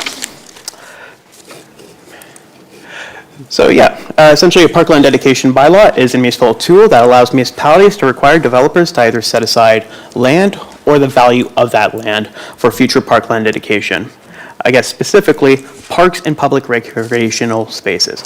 That's going to be important to keep in mind when we actually get into the report and the natural heritage parts of the bylaw. Yeah, so typically as a condition of development or redevelopment, there would be a requirement for parkland dedication to be either dedicated or a cash in lieu payment be provided. The last parkland dedication bylaw was done in 2008 and was approved on May 12th. So since that time, there's been several legislative changes. One I don't have on here, is from 2015, but as we heard, it's the legislative changes that requires a parks plan to be required in order to have an updated parkland dedication bylaw.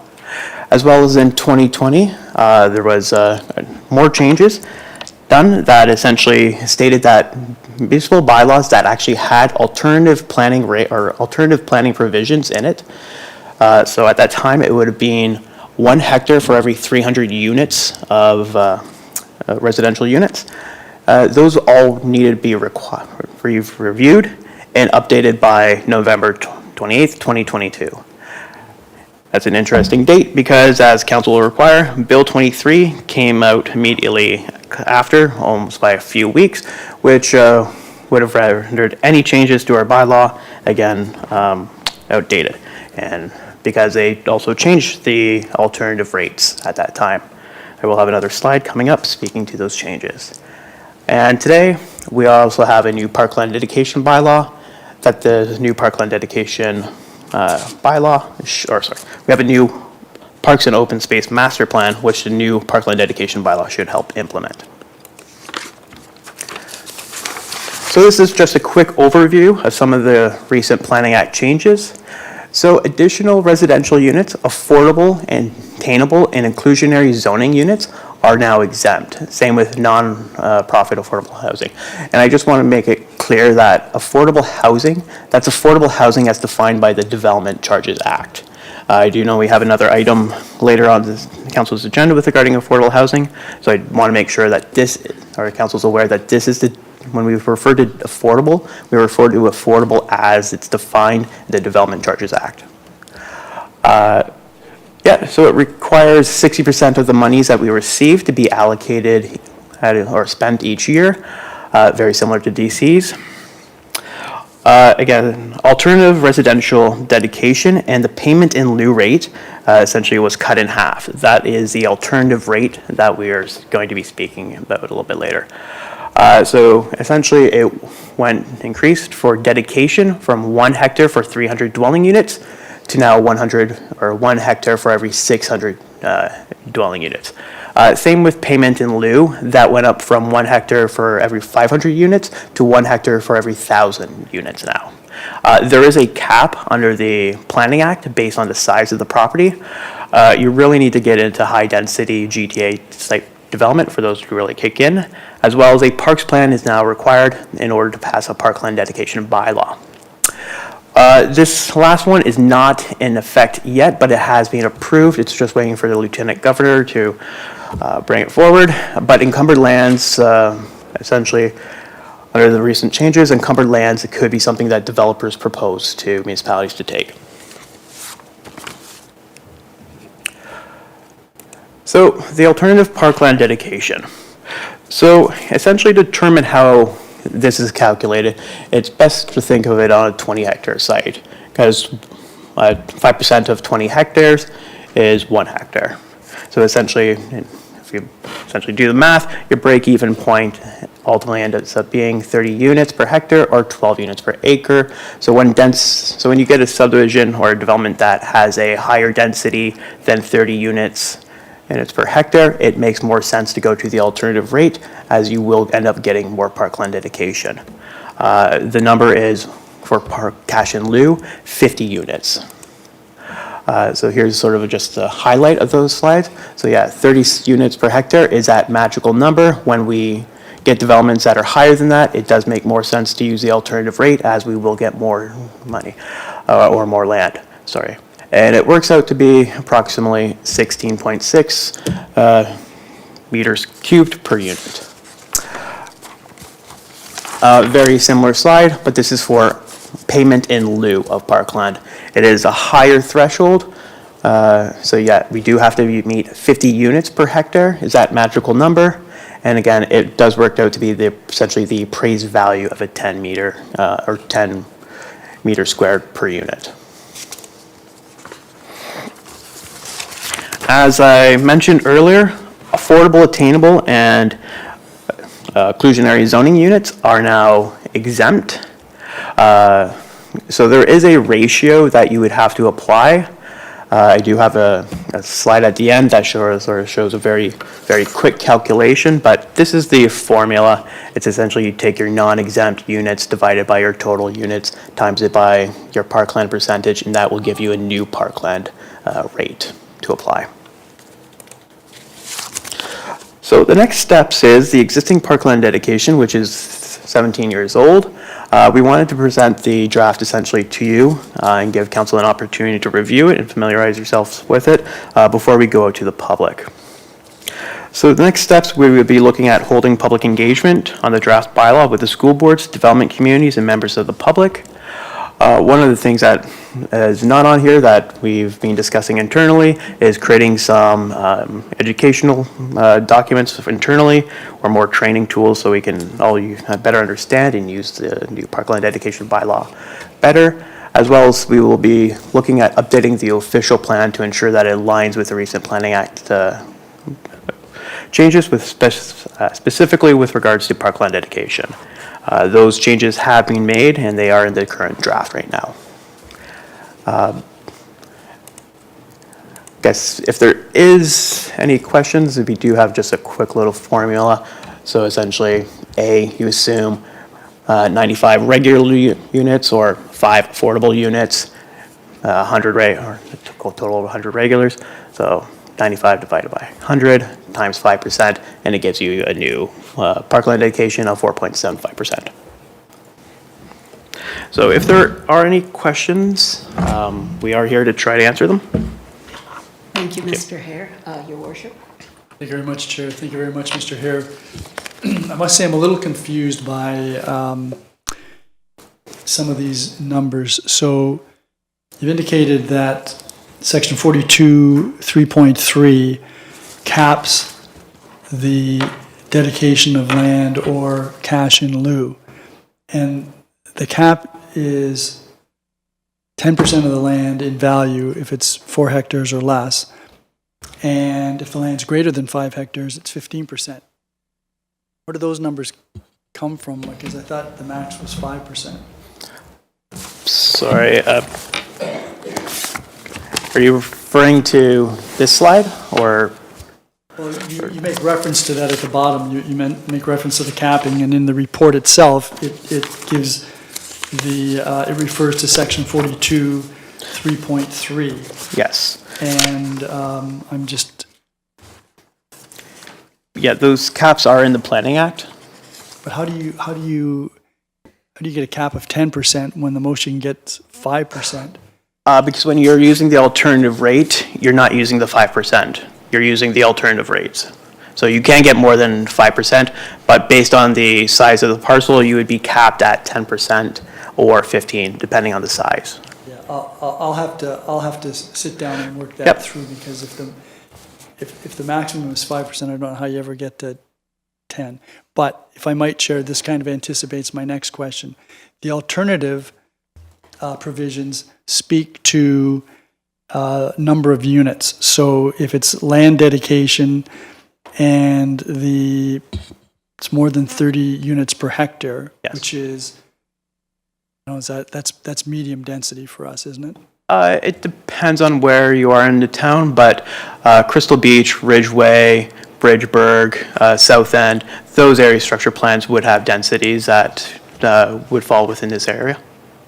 So I've never, I don't believe that we've ever encountered, with the exception of Fort Erie Hills, any development that has had 600 units. Oh, yes. So how does this work? Is there a pro rata calculation? And if so, shouldn't the bylaw be clear on that?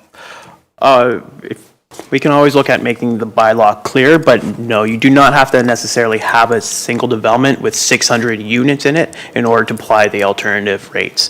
All you need is to have the parkland dedication or the parks plan, and then under the Planning Act, you can just use the alternative rates. So give me an example, if you might. Sorry, what do you mean by an example? So we have, if I might share, so we have 3 developments, say in Ridgeway. Yes. And those 3 developments might total 600 units. So you're saying if we've got a number of developments and they exceed 600, we can use an alternative? I wouldn't focus too much on the 600. I'd focus more on the 30 units per hectare. When you reach that number, it makes more sense to use the alternative rate. You don't necessarily have to have 600 units. It goes on based on density. Okay, I understand that, but it's not clear from reading in the draft bylaw. It says if the density of the development is greater than 30 units per hectare, you can take land at a rate of 1 hectare for each 600 net residential units proposed. Yes. So if the development only has 100 units, Yep. how do you then calculate using the alternative formula? You would charge 100 times this number right here, the 16.667. That will give you what your alternative amount of parkland would be. It would work out to be more than the 5% if you're over the 30 units per hectare. So, Chair, I would suggest that if that's the case, the wording of the draft bylaw should reflect that, and I'll raise that when we get to the report. Thank you. Councillor Noyes? Thank you, Councillor Christensen. Thank you for your presentation. Mr. Hare, can you define, I know you've talked about affordable in regards to how it refers to the Act. Can you kind of explain what that is? I kind of know, but... So affordability under the Development Charges Act, it refers back to the provincial bulletin, which gets updated annually. Right now, that bulletin would assume an affordable single detached dwelling would be approximately $324,000, same as a semi and a townhouse.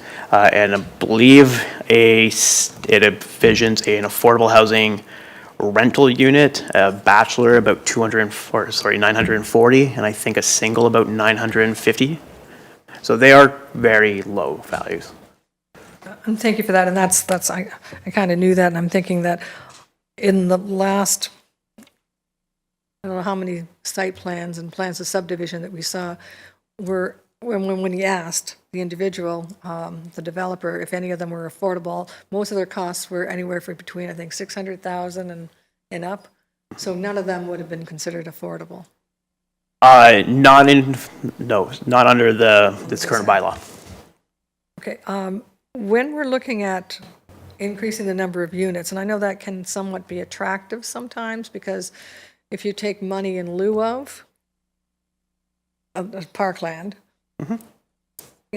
it's good to have money, right? But the more units there are in an area, usually the lots are smaller. And so the backyards are smaller, the front yards are smaller. So how do you, as a planner, kind of balance that out? Like, okay, do we want the money or do we want the units? Well, under the Parkland Dedication Bylaw, it won't really distinguish one way or the other. We would rely on the Parks Master Plan for some guidance as well as the official plan. Okay, and I'm glad you brought the Parks Master Plan up. This is an important document. Section 42 is really, really important, and it refers to you have to have a Parks and Open Space Master Plan, right? So we heard earlier that this plan is very flexible.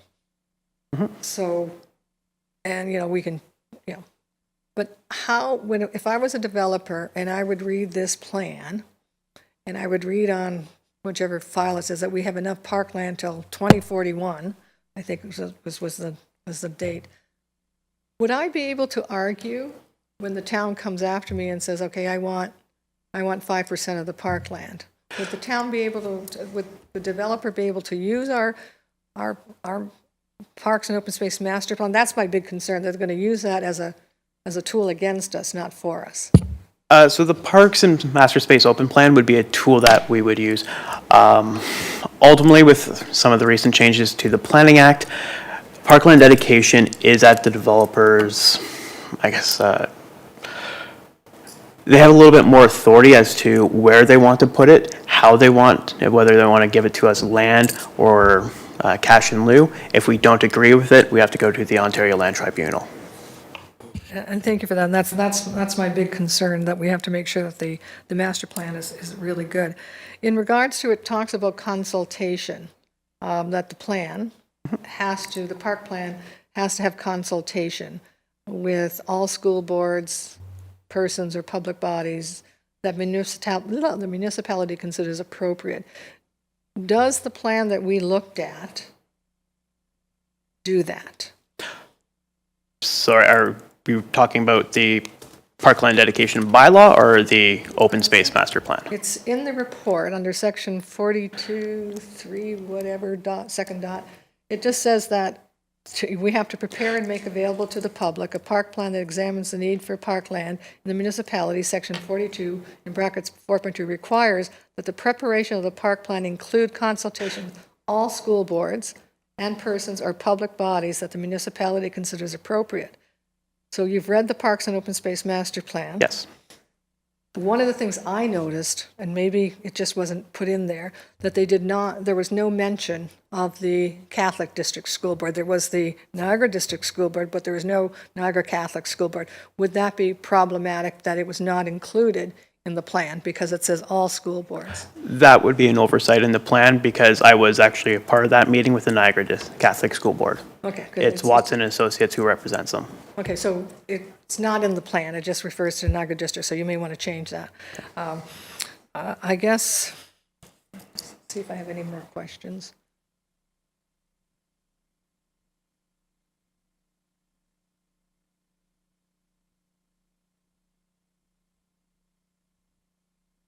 I think that may be it. Are there any, Councillor Flagg? Thank you, Madam Chair. And through you, thank you for the presentation. Earlier, we heard in the Open Space Master Plan about linear parks and open spaces. And in the draft bylaw, there's an indicator that we would not accept trails and what I'm reading as linear parks as land to be dedicated. Could you explain that a little more to me?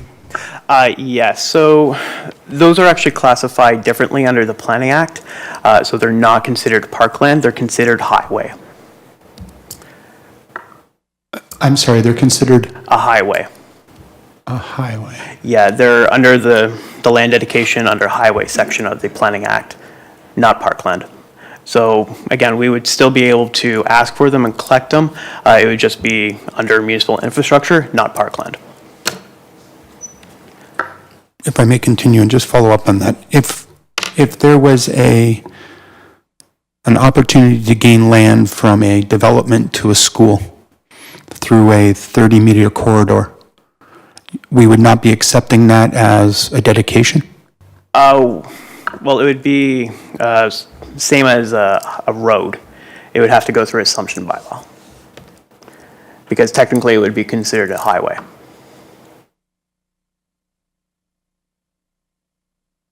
Okay, I guess I don't have to understand to accept the answer. Thank you. Are there any other questions? Thank you very much, thank you. Mr. Hare. Appreciate that. We now have a presentation with respect to the Affordable Housing Community Improvement Plan, which is reflected in Report PBBS 13-2025. Ms. Antonio. Hello. We're keeping you guys busy tonight with presentations, but good evening, Mayor and members of Council. My name is Brianna Antonio, Intermediate Policy Planner. I'm here to give you a presentation on our drafted Affordable Housing Community Improvement Plan. So affordable housing is an issue at both the provincial and municipal levels. This Affordable Housing Community Improvement Plan aims to incentivize and encourage the development of more and much-needed affordable units within the town. In 2024, to further understand this issue and others within Fort Erie, the planning staff engaged a consultant to conduct a housing needs assessment within the town of Fort Erie. The housing needs study did identify several gaps, which you'll see before you on the screen. Some of these included, it identified the need for affordable housing options, ownership and rental, Identified that the current housing prices are only affordable to households in the top income percentiles, that rents are unaffordable to 40% of renter households, that there was a limited primary rental stock forcing renters into the secondary rental market, that we have a lack of smaller housing units, so 53% of households in the town are overhoused, meaning that there is more bedrooms than persons in the dwelling units, and lastly that, these are just to summarize a few, but the ones that were major to us, that there's a large share of residents over 60 who will require housing in the future. So here we've provided a housing continuum. As you'll see, it ranges from homelessness to the, I guess, ultimate goal of market home ownership. I wanted to highlight that on the left side of the continuum, you'll see a lot of social housing, which is the responsibility right now of the Niagara Region, who typically is the housing provider for those social housing options. Those would typically be subject to the regional's centralized wait list. What we're proposing on the right-hand side, which is the focus of our affordable housing CIP, is above what the region sort of oversees, and the ultimate goal would be to increase the availability of affordable housing both within the rental and ownership markets. So as council is aware, since 2020, the town has experienced significant growth in residential development, and through this affordable housing community improvement plan, the goal is to encourage developers and homeowners to include more affordable housing within those projects.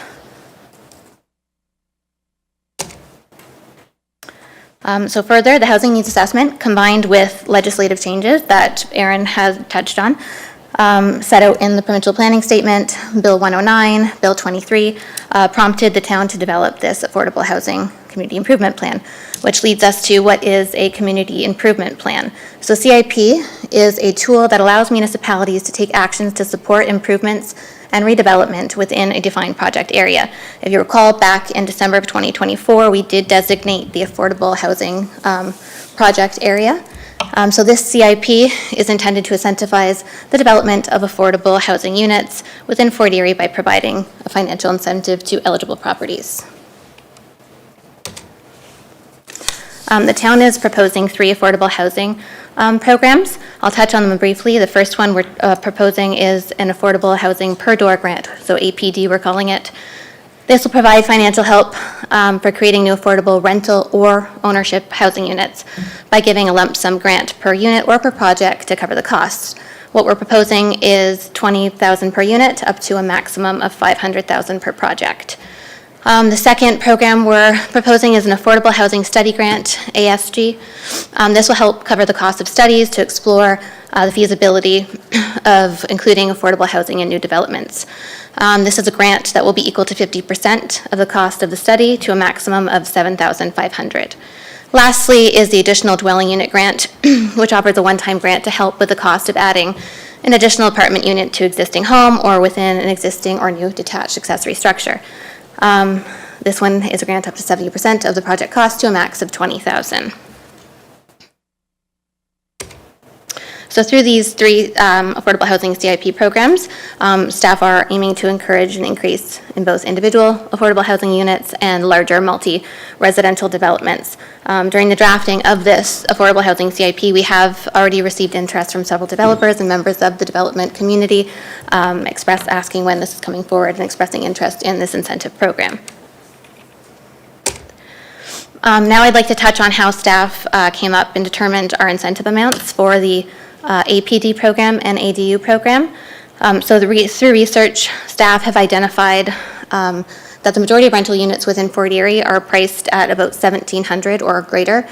Currently, well, as of making this presentation, which is about a week and a half, 2 weeks ago, there were no available units on the market below $1,345. So we are optimistic that the proposed incentive amount of $20,000 per unit will encourage development of affordable housing units and also mitigate some of that financial impact to owners and developers by making the ratios make sense. We've established a Made in Fort Erie threshold, which I will get into further in the slides, developed using Canadian Mortgage Housing Corporation. That's wrong, it should be CMHC, and the Canadian Real Estate Association data. So through our research, we also took a look at what other municipalities were doing. This is a condensed list of the large number of municipalities that we looked at. However, these are just a few to highlight. I will go over them briefly. So St. Catharines has an ADU CIP program. They're offering 70% to a max of $40,000 for interior ADUs and $80,000 for exterior. Welland has an affordable housing CIP, offering $20,000 for affordable housing within a home. Hamilton has an ADU and multiplex housing incentive program. So it's a 15-year forgivable loan of $25,000 per eligible unit. And then the city of Sarnia also has an additional residential unit grant, so an ADU grant of 25% of the cost of renovations up to $20,000. Further, I think it is, let me just check my notes here. The City of Erie does offer a per-door grant program, which would work similar to ours, where the differences are evaluated on an individual basis in order to determine grant funding to a maximum of $30,000. Okay, so to elaborate further on our Made in Fort Erie threshold, this was established, the next two slides will dive into this, using the average market rent and average residential price data that was taken from Canada Mortgage and Housing Corporation and the Canadian Real Estate Association website. So the chart shown here illustrates that the average rental rate for Fort Erie as of October 2024 was $1,067. This data is updated annually, and we will use this data to update the Made in Fort Erie threshold annually. So this chart shows the average residential sale price for Southern Ontario as provided by the Canadian Real Estate Association. So it's indicating $779,669. The Made in Fort Erie threshold, we derived taking 70% of this value, which gave us a total of $545,768.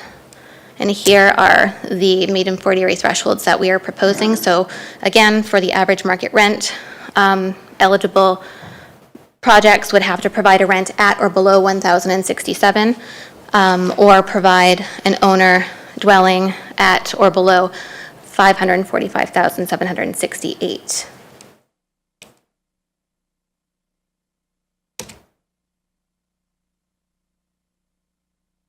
So for reference, Aaron sort of touched on this a bit as well. I think there were some questions about it, but the Ministry of Municipal Affairs and Housing released a bulletin in June 2024, which detailed affordable housing rates by municipality.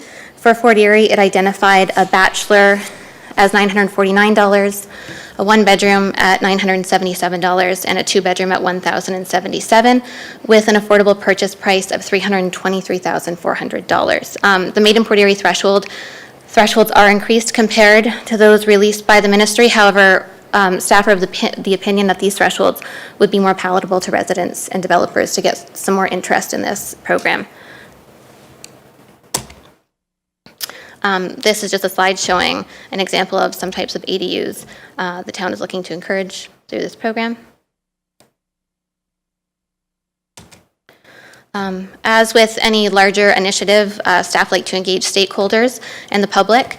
So we've consulted with the Affordable Housing Advisory Committee, the Ministry of Municipal Affairs and Housing, the Region of Niagara, and the public.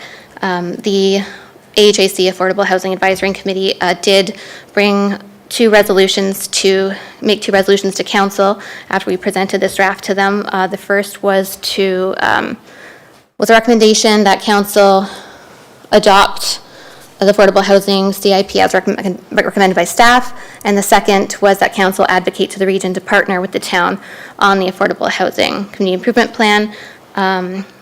Also in consultation with several developers, as mentioned, there was interest in this program. I will mention, as council likely is aware, at present the region has opted out to partner with the town on this program, and none of these CIP funding programs will be subject to the centralized wait list. This is our upcoming timeline. So following today, we'd like to bring a bylaw to council on February 21st, pending council's approval, and looking at implementation for March 2025. And lastly, I'd like to thank you all for your time, and if there's any questions, I can answer. Thank you, Brianna. Councillor Flagg? Thank you, Madam Chair. Could you go back to slide 8 for me? I don't have the number of slides here, so let me reference It's the ADU. the types of programs. These right here. there. Sure. On the bottom, it says and offers a one-time grant. It's possible to have 2 ADUs in the same facility. Are we looking then at 20 grand? Because Yes, on slide 10, it kind of gives me an indicator that it's 20. Yes, so 20 grand per application per ADU. So if I elected to have a basement apartment and an attic apartment, I would be okay for 40. Yes. I should get into, there is a matrix that we've developed as well with eligibility criteria. It's outlined further in the draft CIP. It's just in order to try and address level of commitment and degree of affordability. Oh, not for the ADU, sorry, that's for our, I'm getting ahead of myself. But, sorry, to answer your question, reverse, I'm going to go back. Yes, they would be eligible for 2 units, $40,000. Okay, thank you. Councillor Noyes? Thank you, Councillor Christensen.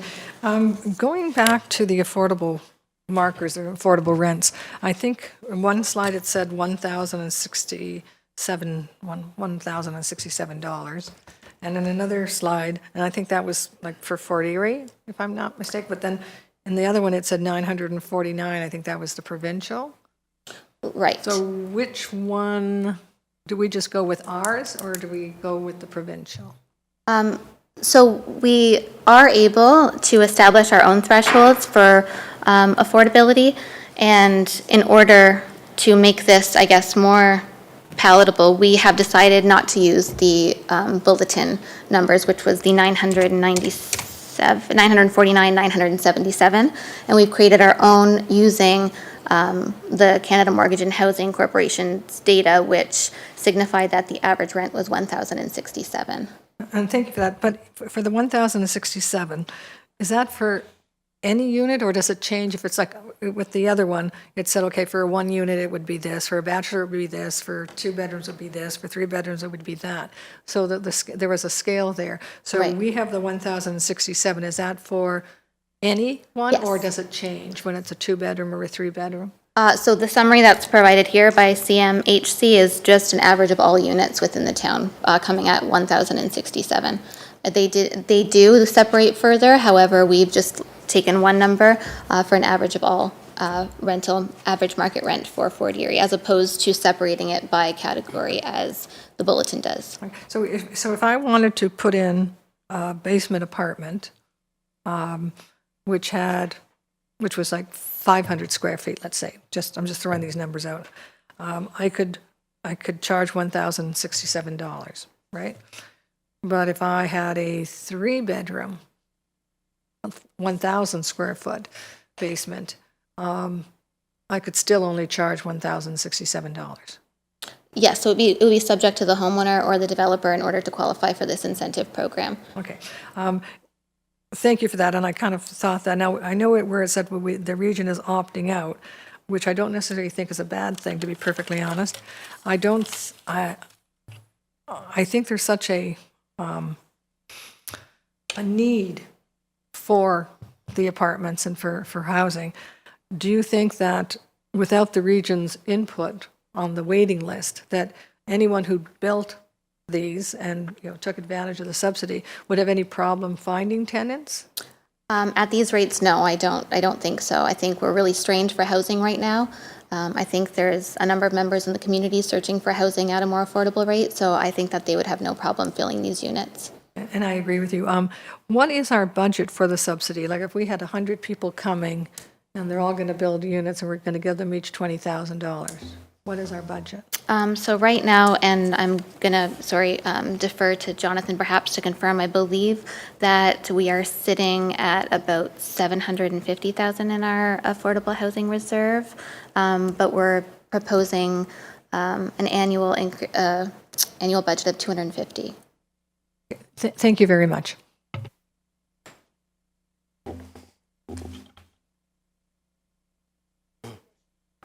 Yes, thank you very much for your presentation, and I thought you did an excellent job with the report and the draft.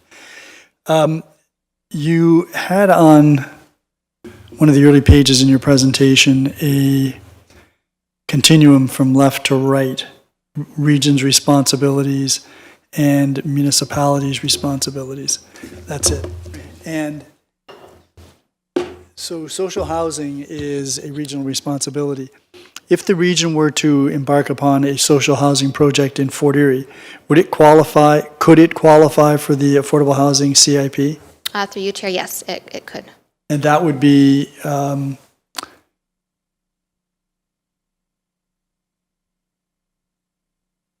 but we wouldn't have, but right now, because they don't match our affordable housing CIP, no one who builds in Fort Erie can apply for a regional benefit.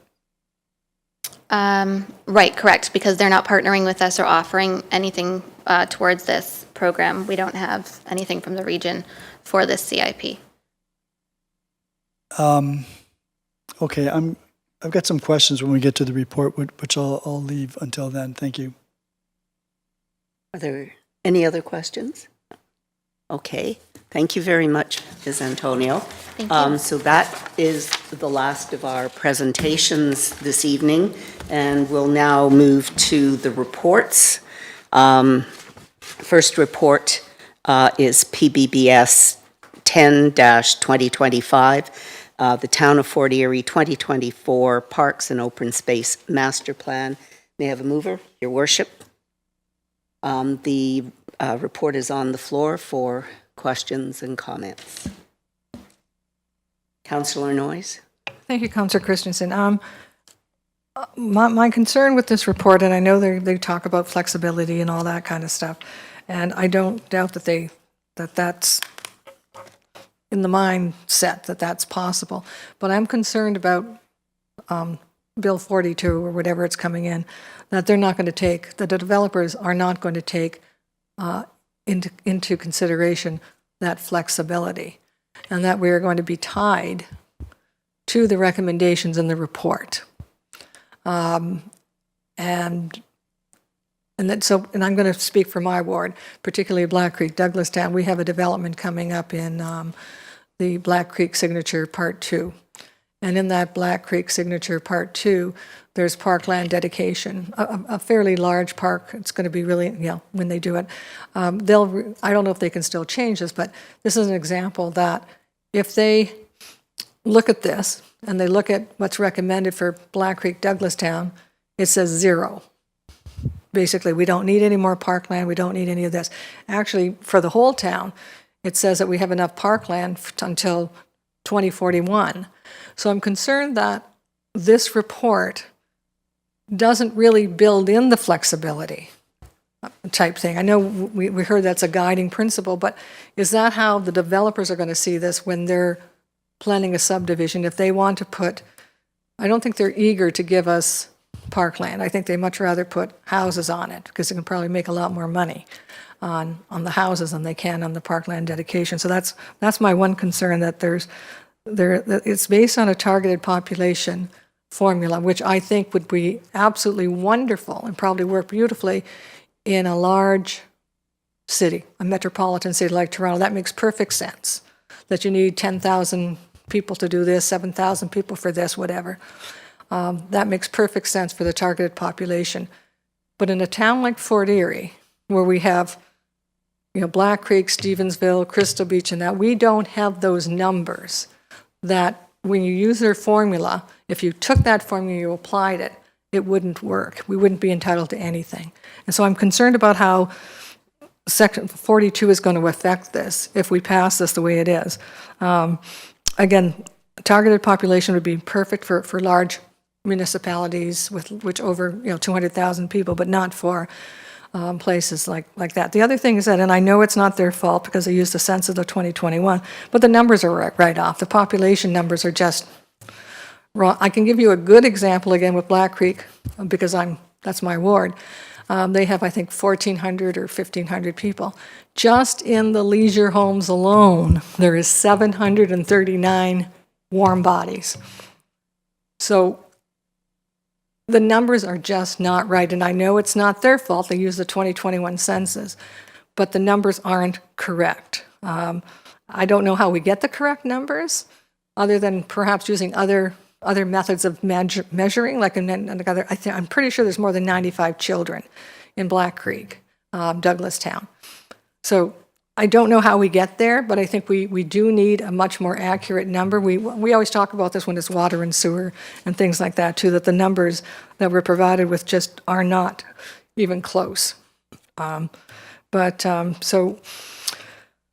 So that's my one comment. The other comment is that I do not know why COVID is in there. I don't know why they mention it. It had nothing to do with it. You're never going to convince me that 2 years after, when the plan was supposed to be finished in 2018, that COVID had anything to do with it. I don't care what they call it. They can call it anything they want but COVID. They can say, it took us 7 years to do it. That would be more accurate. It's just nonsensical to put COVID in as the reason for the interruption. And on top of that, if I didn't ask the question about a year ago and say, well, when we brought up, there was something else, I think it was either the tennis club or where's my dog park? And I thought, well, I wasn't on council for 8 years. I'm going to go look for the parks. That must be where it came from. I couldn't find it. And if I didn't ask that question a year ago, I think we still wouldn't be here today. We wouldn't be looking at the Parks and Open Space Master Plan. So I have a problem with the nonsensical part of the COVID-19.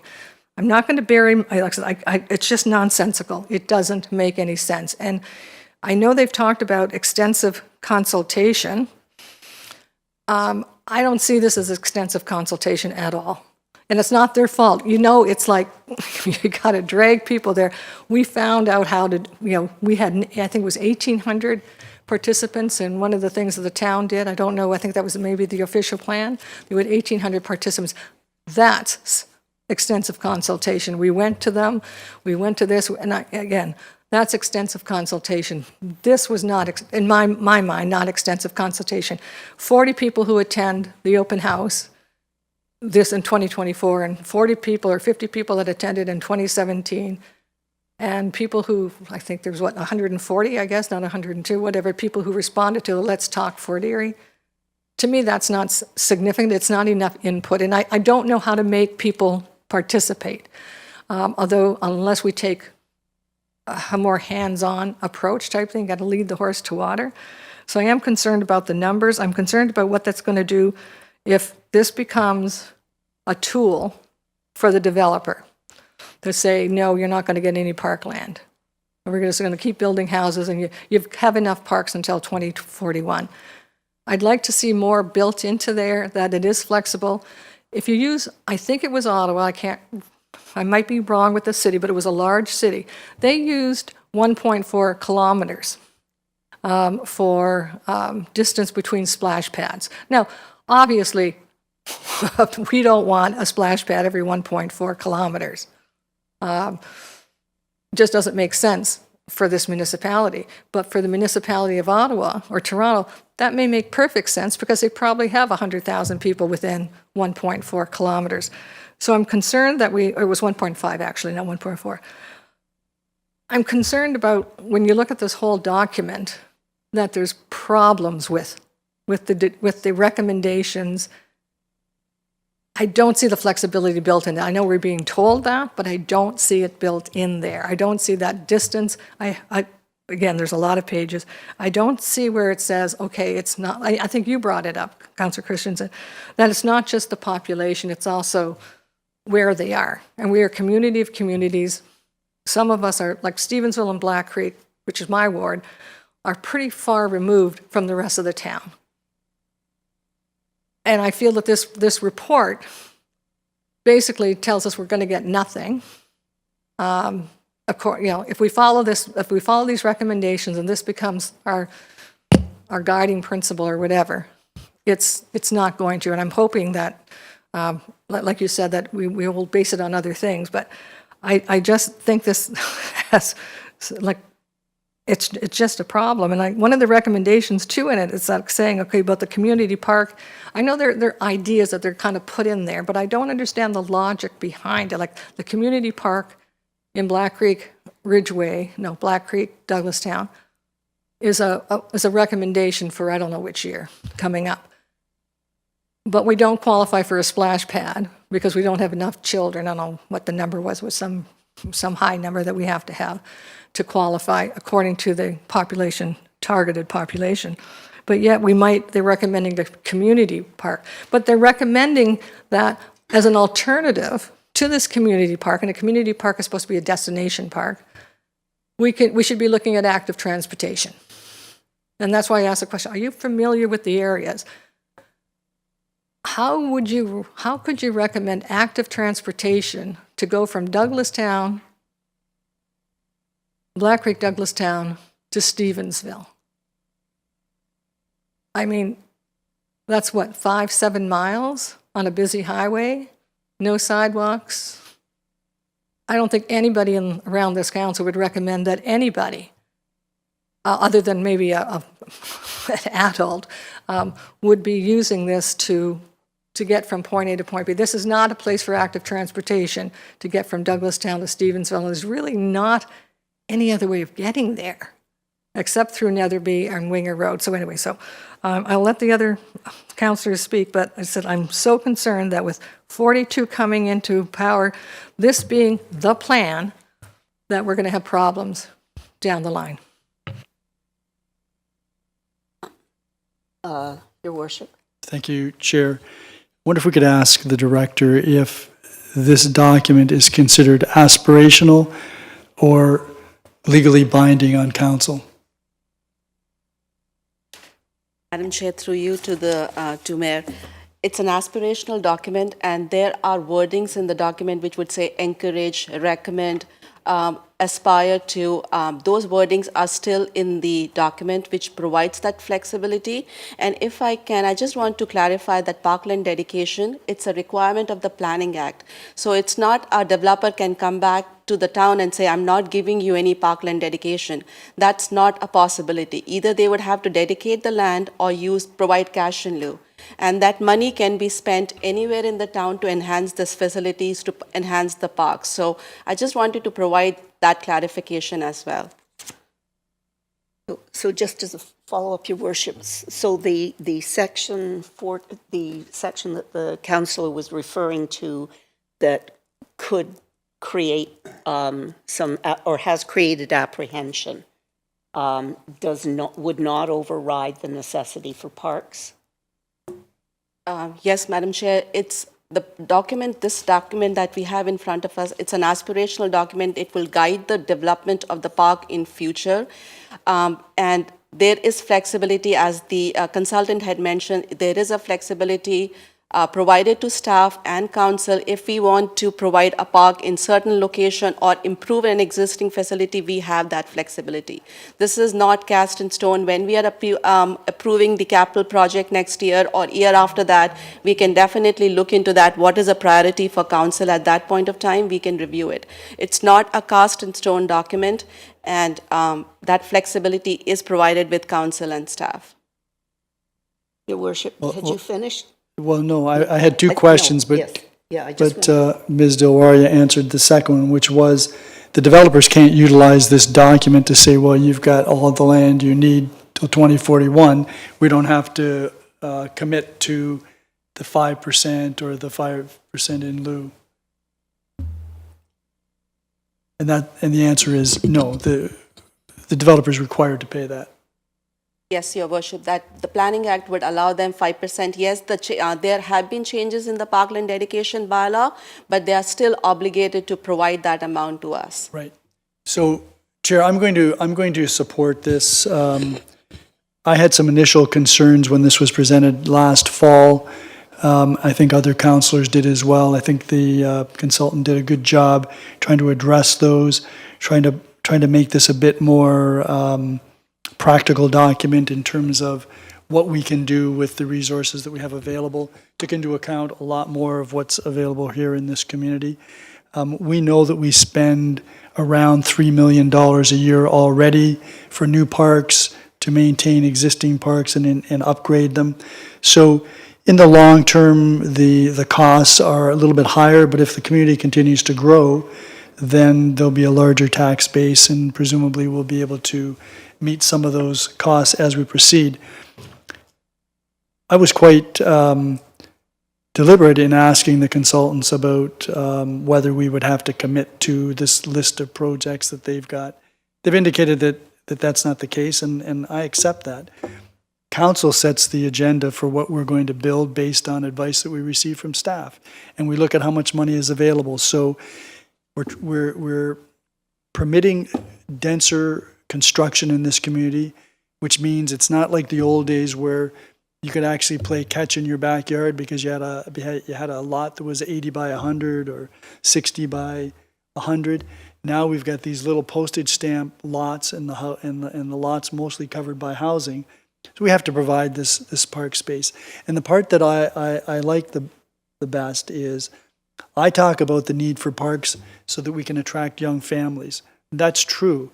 But all residents, no matter what their age, are interested in the parks that we have, either to use them themselves or to take their children there or take their grandchildren there or to take their visiting friends or what have you. So part of the beauty of this community is the attention that we have paid to our natural heritage. Part of the beauty of this community is the fact that we have so many parks, we have such variety, we have water on the river, we have water on the lake, we have fantastic recreational trails. Doesn't mean that we couldn't use more, and we will build more as time goes by. I'm going to support this because we need to have a document that we can rely upon when we're making applications for funding from the province or the feds or whoever, and we need to have some type of framework for what we're contemplating as we go forward in the future. So I'm going to support this. I think it's a document that we need, and I appreciate Councillor Noyes has concerns, but this is a document that we require. Thank you. Councillor Noyes. Thank you, Councillor Christensen. And I don't think that we don't need a document. I think we do need a document, but I think we need the right document. And I have, I'm just remembering I can't remember a plan of subdivision that has not come forward to council in all my years on council, that the discussion has never been on population, on targeted, it's always been, how far is it to the nearest park? What's the distance? And we take that into consideration. I don't know the exact number, it's 1,000 meters or 600 meters or whatever, but it's always delineated in every report we get from staff about where the nearest park is and how to get there, whether there's a pathway. I don't know how many plans of subdivision we did not encourage or expect the developer as a requirement to build a trail from A to B so they could connect to the park that's closest to them. We look at distance, we look at connectivity. We don't look at population. And to me, this report bases 90% of the recommendation on population, on targeted population, which again would be perfect in Toronto, perfect if I had 300,000 people. But it doesn't, that formula doesn't work for Fort Erie. And I can't support it because that's basically what this report says. We can say there's flexibility, we can say it's aspirational, et cetera, but it also says we don't need this, or we don't need this here, we don't need that there. And that's a problem I have with it, because I'm the councillor for a ward that has one urban center here and one urban center there. And if anybody uses this as the measuring stick, so to speak, we're not going to, so we're basically not going to get anything because of this. I know this council will think, we think more logically about exactly the distance and stuff, but this council after us, or the council after that, may use this as the litmus test in regards to population density, and that there's just too much focus on population for this. I cannot support this, and nobody's talked about COVID. I will not going to keep on, but I'm not ever going to support a report that's so nonsensical when it blames COVID on the delay. So I just can't do it. Thank you. We'll be asking for a registered vote.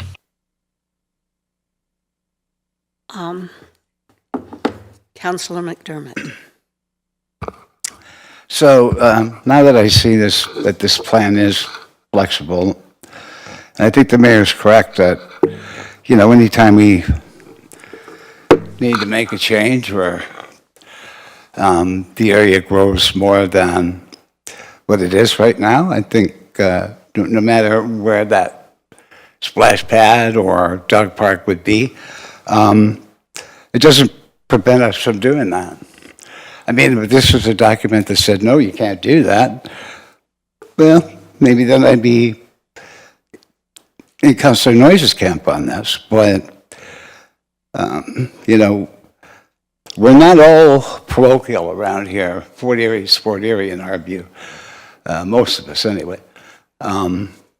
So I do care about whether or not you have good parks, whether you need a splash pad or whether you need a dog park or whatever you need. And this does not preempt us from doing that. So that being said, I'm going to support this tonight. Thank you. Are there any other comments? Councillor Lewis? I'm going to jump into this one because why not, everybody else has. I just want to make a couple of comments. I did share some of the concerns that Councillor Noyes mentioned about population and how it might be used with developers and could potentially be problematic down the line. I think I've heard enough tonight to put that somewhat at ease.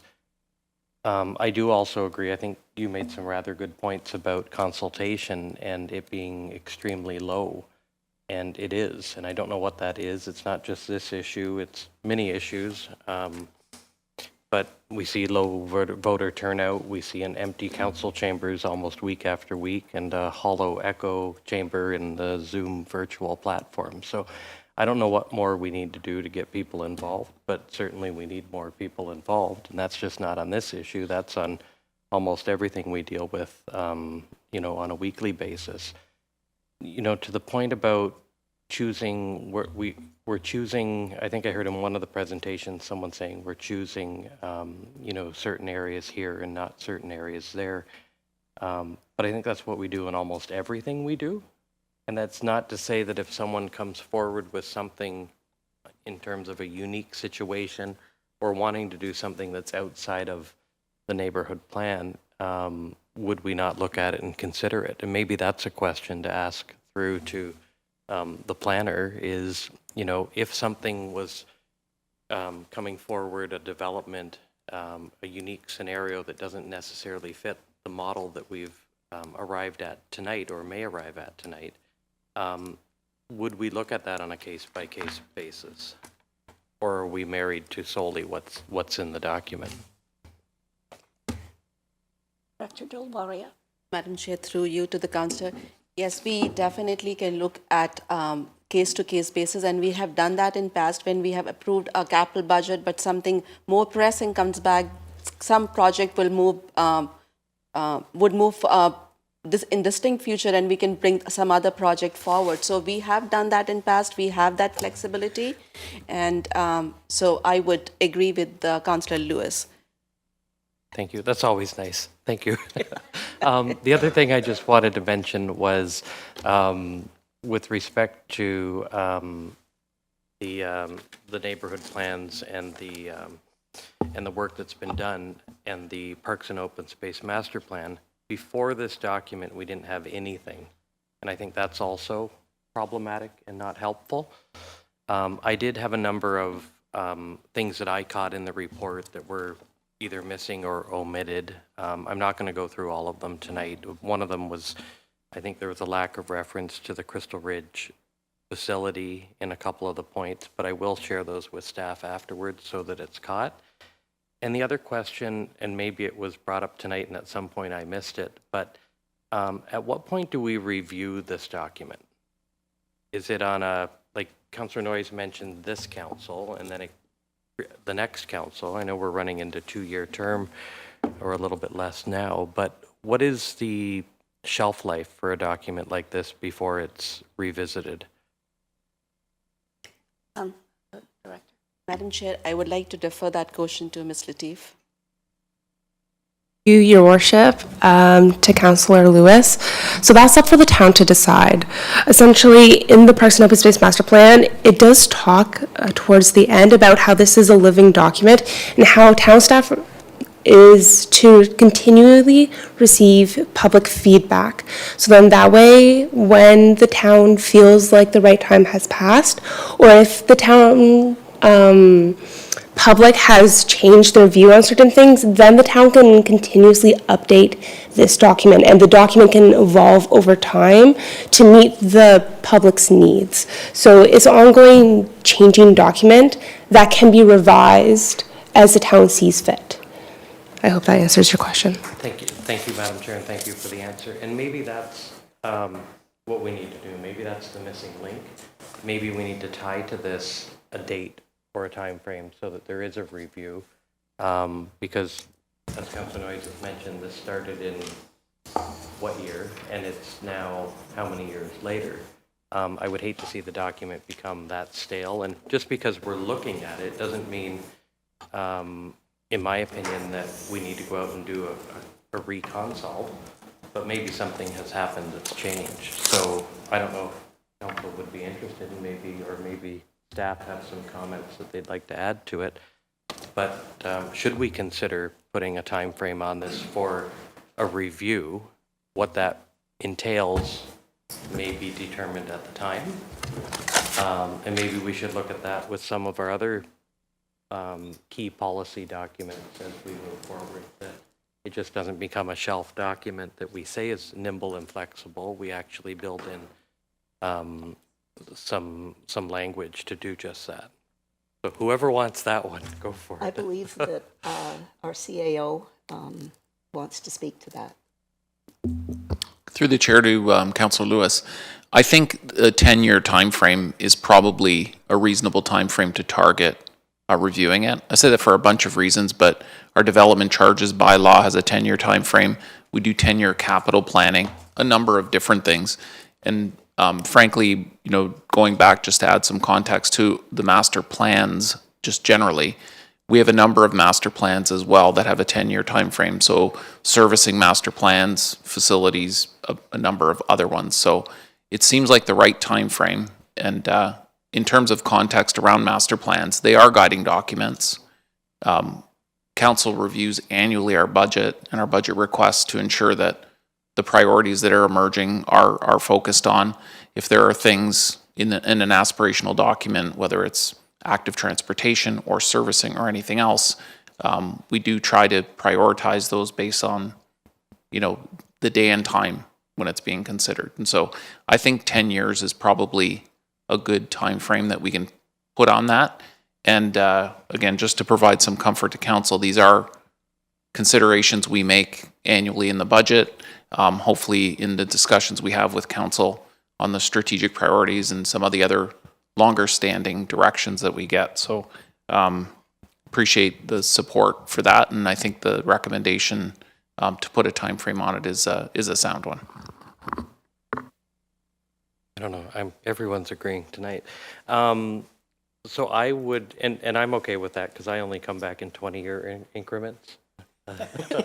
So that's perfectly fine. But I would move that we add a 10-year review into this so that we're consistent with other planning policies that the municipality is dealing with. And I heard the CA said if other things come up within that time frame, then I would hope either one of us who sitting around the horseshoe or staff flag it as something that needs to be addressed. And I use COVID, as an example. If we're in a situation where we have an influx because of a situation like that of people, then obviously things need to change. So those are my only comments, but I would move. I can withhold my comments if there's anyone else, but otherwise. So you're moving an amendment? I am. All right, and do we need a second? No. No, okay. In the amendment, you have that, Madam Clerk? Yes. All those in favor? Carried. So that will be a 10-year time frame. Are there any other comments? I'd like to just make a few comments. No, you're the chair. You'd have to step out of the chair. Oh, okay, I won't do it then. I think all the issues have been raised. Okay, so the Councillor Noyes has asked for a recorded vote, Councillor McDermott? Yes, in favor. Oh, it's the clerk. Okay, fine. I'm a doer. Thank you, Councillor Christensen. Councillor McDermott. In favor. Councillor Flagg. In favor. Councillor Christensen. In favor. Councillor Lewis. In favor. Councillor Noyes. No. And Mayor Redekop. Yes. That vote carries as amended. Thank you. So the next report under consideration is PBBS 11-2025, the park naming proposal for the park at 3781 Ryan Avenue in Crystal Beach. Councillor Lewis? Your worship. May I speak to it? Yes. Yeah, I must say that I was really quite enjoying myself as I read the history here. I want to commend Gary Pooler for making the application and for providing staff with so much background information. He obviously has a passion for history, the history of Crystal Beach, and I think a number of us have read his books, so we were familiar with those. But he's really taken a lot of time and energy to articulate why this park should be named to reflect what used to be there and the glory that was there. And I hope when we put a sign up to designate what the name of this park is, we'll try to capture something of that. Maybe a picture of the old stadium so that when people come to that park, whether they live in the neighborhood or they're visitors, they'll get at least a glimpse of what was there up until 40, 50 years ago. So I'm definitely going to support this, and I thank Gary Pooler for his work on this.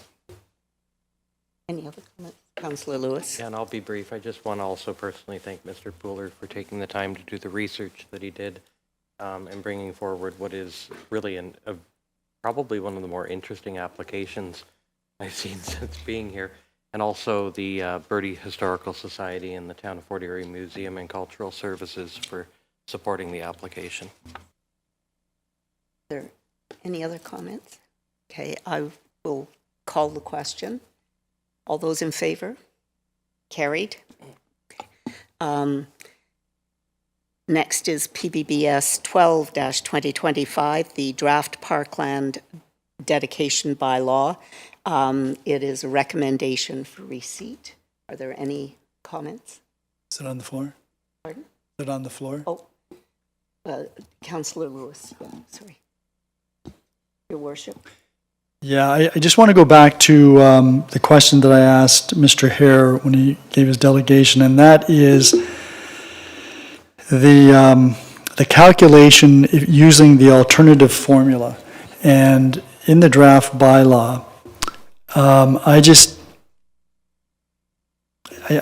having difficulty with that, and I'm just wondering whether the wording of the draft bylaw in paragraph 5 and in paragraph 18 really is going to stand up and is going to provide us with the ease of calculating how much land or how much money we're entitled to the way it's worded.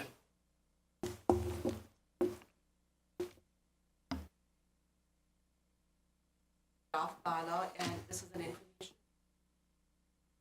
And I understand this is a lot of information in there which needs some clarity.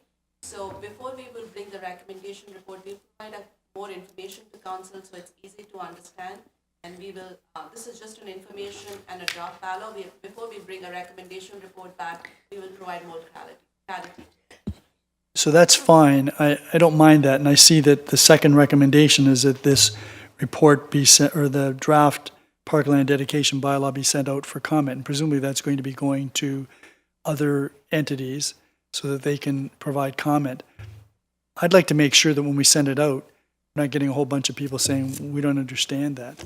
So I hear what Ms. Dilwari is saying, that it's going to come back to us in bylaw form and that will be addressed. But reading it right now, it just doesn't, it seems to be missing something in those two paragraphs that deal with the alternate calculation.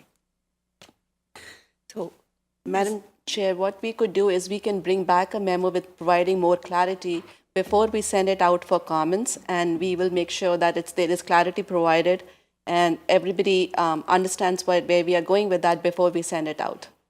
I think that would be, yes, yeah, I appreciate that, and I think that would be prudent. and we can, do you have a sense of how long it would take to bring that memo forward? The second meeting in March. That's okay with.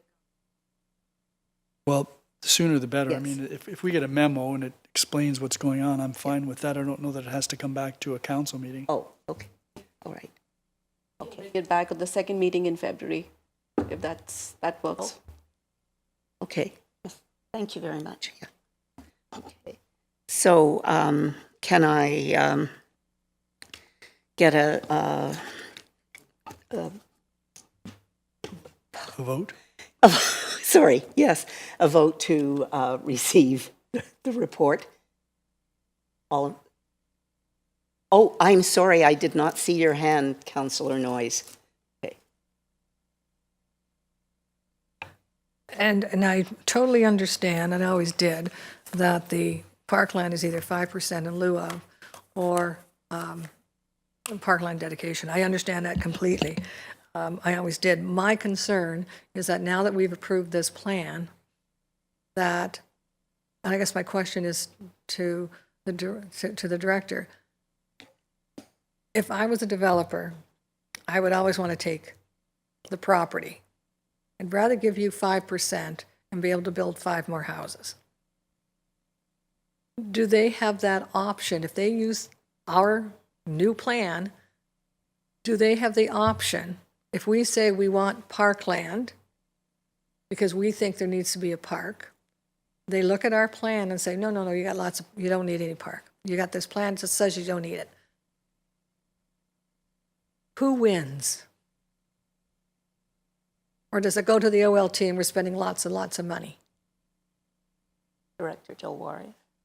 Madam Chair, through you to the councillor, if there is a situation in the subdivision plan when we have to make a determination whether we need parkland or we need cash in lieu, staff is going to bring an application, like a report to council as part of the subdivision report, and we will provide both those options for council. If council wishes to get the land, we would proceed with that. If the council wishes to proceed with cash in lieu, we will proceed with that.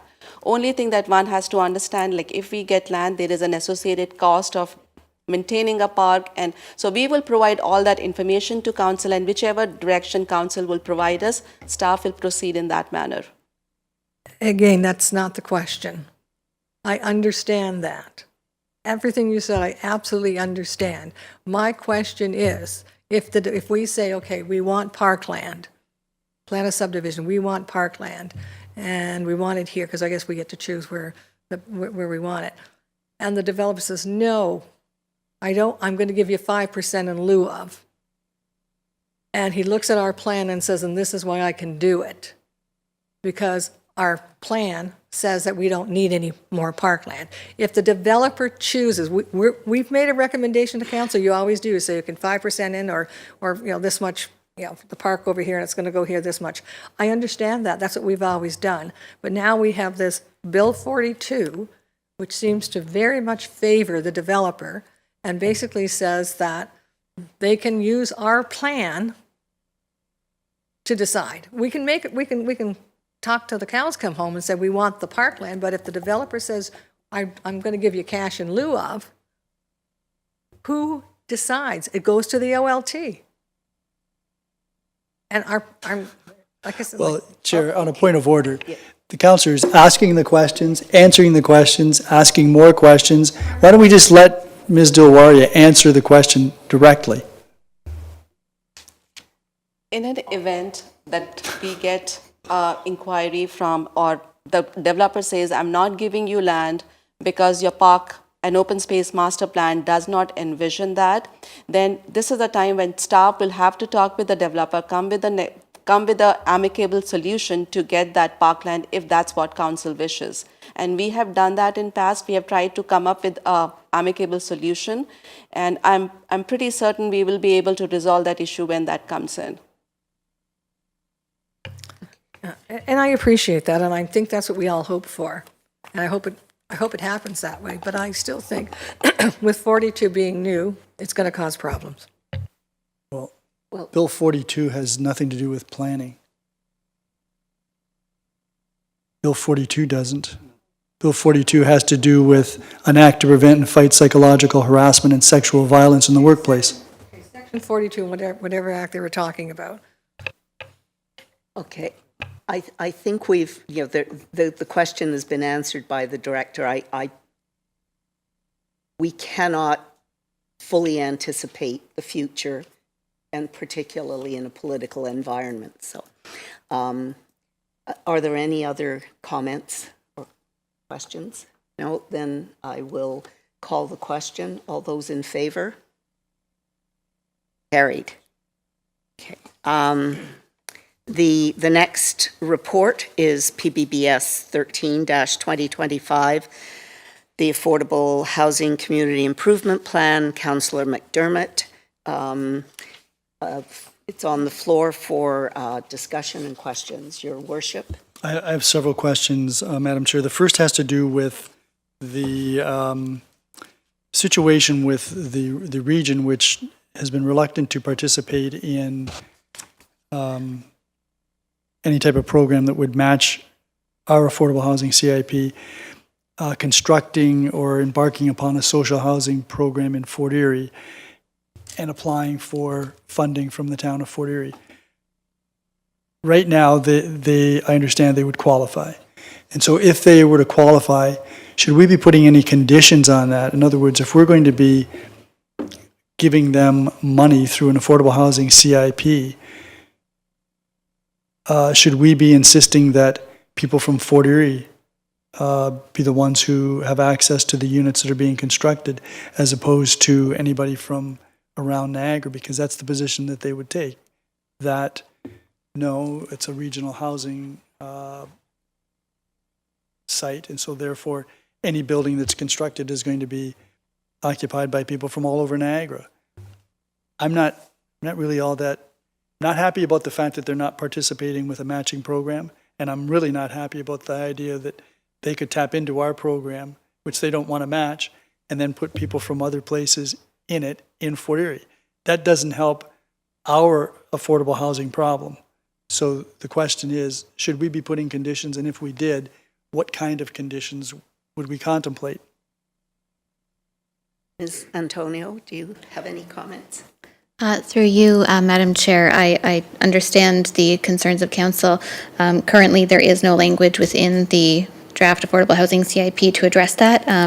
Staff are open to any recommendations that council may have or any motions to address that or language to be included within the Affordable Housing CIP, because there quite certainly is an issue that those units would be given priority or prioritized to individuals on the centralized region centralized housing list. So I wonder if the director has any thoughts on this. Madam Chair, through you to the councillor, we can definitely put a number to it. Maybe it's like 50% or 25%, whatever council deems appropriate. We can include that as part of the CIP, that if it's a regional initiative, that 50% of those units should be provided to the residents of Fort Erie, or 20, like whatever the number that council deem appropriate, we can definitely revise that. And further to that, I think Mr. CEO has something to add as well. Thank you, through the chair.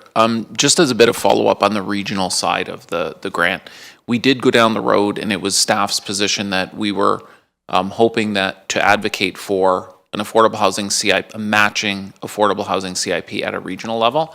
The region, in their own process, has gone through a review of their own incentive programs, and as I understand, it's going through this calendar year. And so while they didn't participate, they are reviewing some of the CIP programs, and also looking at some other grant programs. And so we were more general in terms of the wording in the report that we would be advocating for the region to provide matching grant money, which could come in many different forms and not specifically through CIP. And the reason for that was we want to ensure that when requests come through here, that we are requesting matching funds of whatever grant or funding the region might deem as an appropriate match. And so in my discussions with the region, there are 12 municipalities who have 12 differing views about what type of affordable housing incentives the region may or may not participate in. And so they're in a bit of a tight spot because they're trying to appease, a much larger group. So our approach was to lobby for some form of matching dollars, which we're hoping they would consider on a case-by-case basis as we bring these forward. And I think, Ms. Antonio's addressed the issue around the central administration of those units, which isn't a condition under our CIP. And so if the region wished to contribute money, then I think, again, on a case-by-case basis, we'd be able to put some parameters in place. But certainly we're not wanting to disincent affordable housing units from coming into Fort Erie if we're able to get a CIP program that might get some of them across the finish line. So not much of that is comfort to me. I mean, I agree that we don't want to discourage construction of affordable housing units, but what is the purpose for us to be funding the construction of affordable housing units with local people's money if local people aren't going to be occupying the units? That doesn't resolve our position. So I think I'd like to move an amendment that if the region does receive funding through the Affordable Housing CIP for a social housing project, that 50% of those units must be occupied by residents from Fort Erie.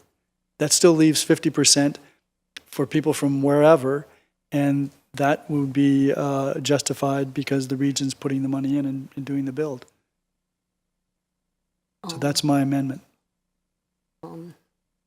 Councillor Noyes? Just speaking to the amendment, I wish, and I'm not a lawyer, and I know the mayor was one, I don't know if we can do that. I mean, as much as I would want to do that, I don't know if we actually can because of the Ontario human rights. I know that, for instance, a retirement home, the leisure homes in Black Creek, they say that they want, people have to be over a certain age.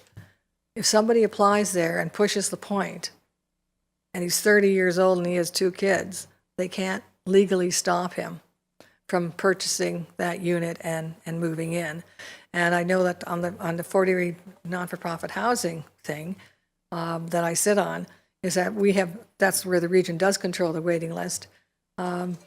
We have no say in who comes and who goes, or not goes, but who comes. And that sometimes is problematic because we would love it to be people from Fort Erie, but we're getting from people all over the region. We have no say in that, even if we wanted to. So I'm a bit concerned that we're looking at a population increase. Okay, I'm going to 2051. If I may not have the exact numbers, but we're looking at a population increase of, was it 20,000? I think. Approximately 15,000, let's say 10,000, doesn't matter what the number is, but a significant increase in the next few years. And one of the reasons for these auxiliary apartments is to accommodate that growth.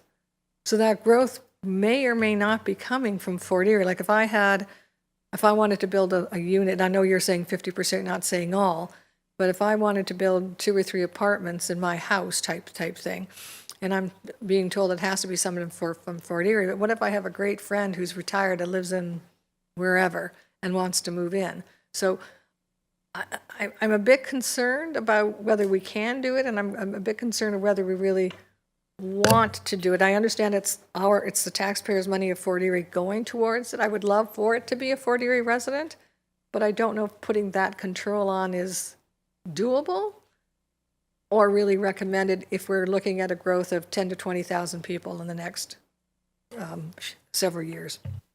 Well, Chair, I confess that we may want to have the lawyer look at this, number one, but number two, this is specific, my amendment is specific to the region building social housing. It's got nothing to do with anybody else putting up a house or a unit or what have you.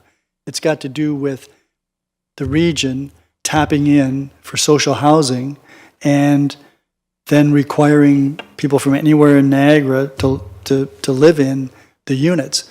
I'm saying if we're going to be putting money into it, people from Fort Erie should have an opportunity to live in it, and more than just an opportunity, a specific amount. It's got nothing to do with any other type of private construction for us to get additional housing units. I noticed Mr. Terry stood up. Do you have a comment on Mayor's amendment? Through the chair to the comment by the mayor regarding how we could potentially address this. Ms. Antonio spoke before about the fact that we are going to be having some criteria, especially for the per door program, to evaluate the length of affordability, the amount of affordability. So we could put that criteria in there as something that staff are looking at, how much this program will potentially help local residents, something to that effect, and that could be a way to incorporate it.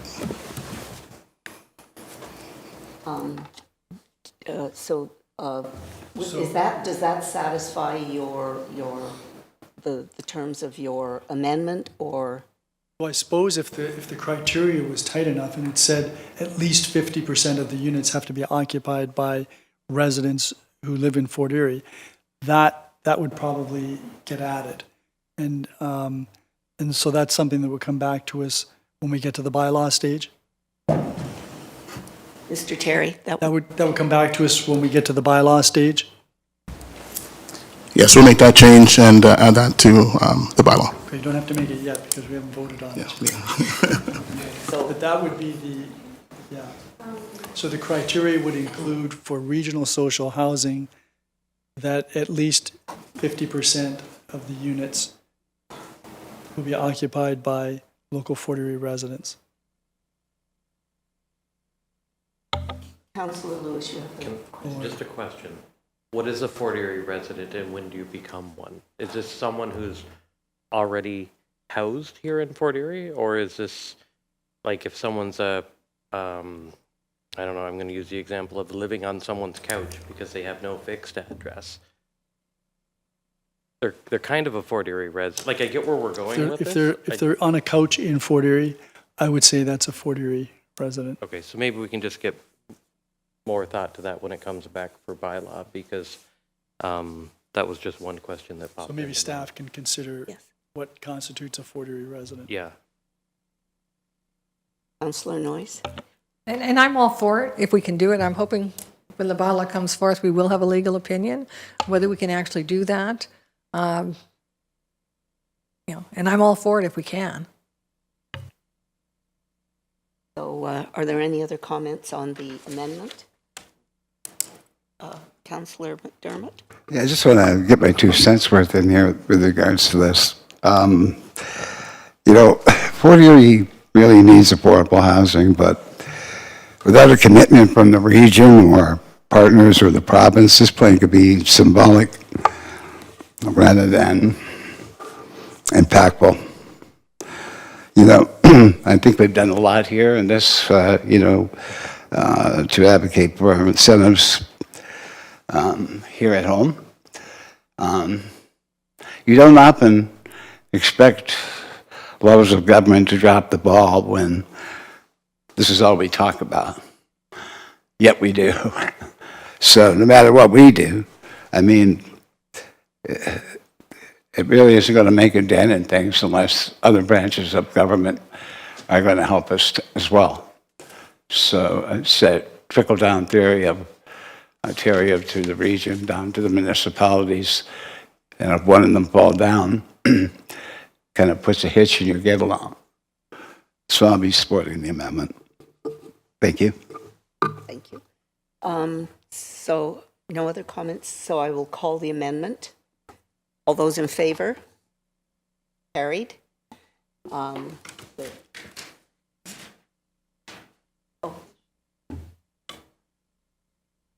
You have, okay. All right. Yes, Councillor Flagg. Well, do I still have the floor? Pardon? Do I still have the floor? Oh, you still have the floor, Yeah. yes, sorry. I did want to thank the Affordable Housing Committee for the time and energy they put in this, and actually, we had quite a lively discussion at the last meeting, and so I must say that after hearing some of the comments, they supported this plan. I've come around and I support it as well. I had one other area that I was a little concerned about, and that was section 7.1, 2 and 7.13, which deal with the applications by a nonprofit or a for-profit. And at the end of 7.13, there's a reference to a joint, possibly a joint project between a nonprofit and a for-profit organization. And I'm thinking that it would be more advisable if, rather than go to the criteria for the nonprofit, that the criteria for those joint projects be the one applicable to the for-profit. And I'm wondering if Ms. Antonio has a comment on that. So for section 7.1.3, where the for-profit, if co-applying on an application with a charitable organization, would be required to fall under the requirements of the non-for-profit. I think that staff could be agreeable to that change in order to not lose the target number of affordable housing units that we're looking to achieve, that the for-profit developer requirements apply to a co-application.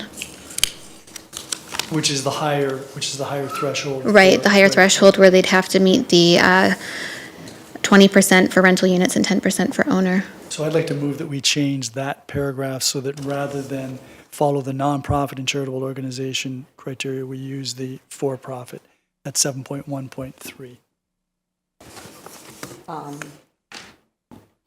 Did you capture that? So is there any discussion about that amendment? Oh, Councillor Noyes? I'm sorry, could the mayor please explain it? Like, I'm not following. Go to the bottom of, if you go to page 20 of the draft bylaw,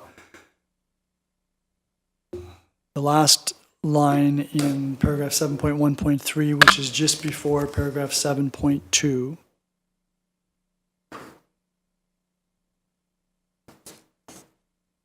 What page am I looking for? 20 of the draft bylaw, or draft plan. Page 20, okay. 7.3? Right. So the very end of 7.1.3, 7.1.3, not 7.3. 1.3. So it's the two lines immediately above paragraph 7.2.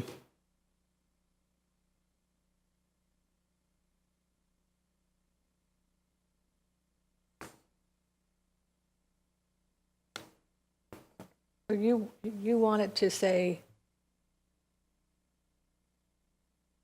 So that if there's a co-application with a for-profit and a nonprofit, it would be the requirements for the for-profit that would be followed. okay,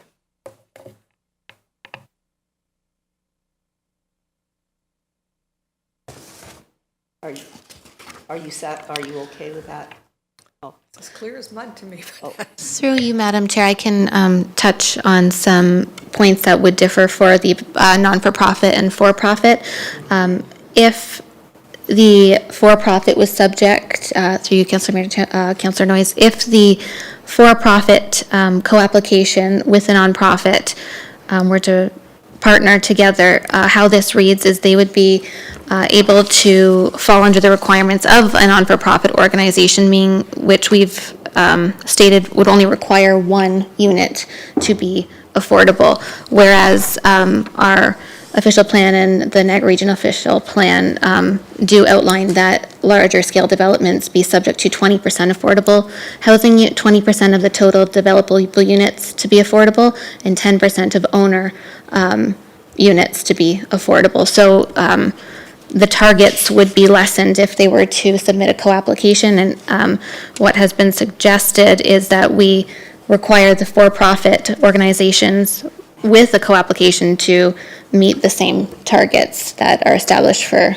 profit as opposed to being subject to the non-for-profit. I hope that made sense. It may be the time of night, the 3 hours have passed, but I trust that the mayor's amendment is probably what we want. Are there any other comments? No, then I call the amendment. All those in favor? No, you still have the floor. You're done. Okay, Councillor Flagg, you. Thank you, Madam Chair. This indicates that staff are going to be responsible for the approval of all of these. In general, I have no problem with that, but when I break this down, the ADU and the ASG maximum we'd be looking at is about $47,500 for 2 ADUs and the engineering plans.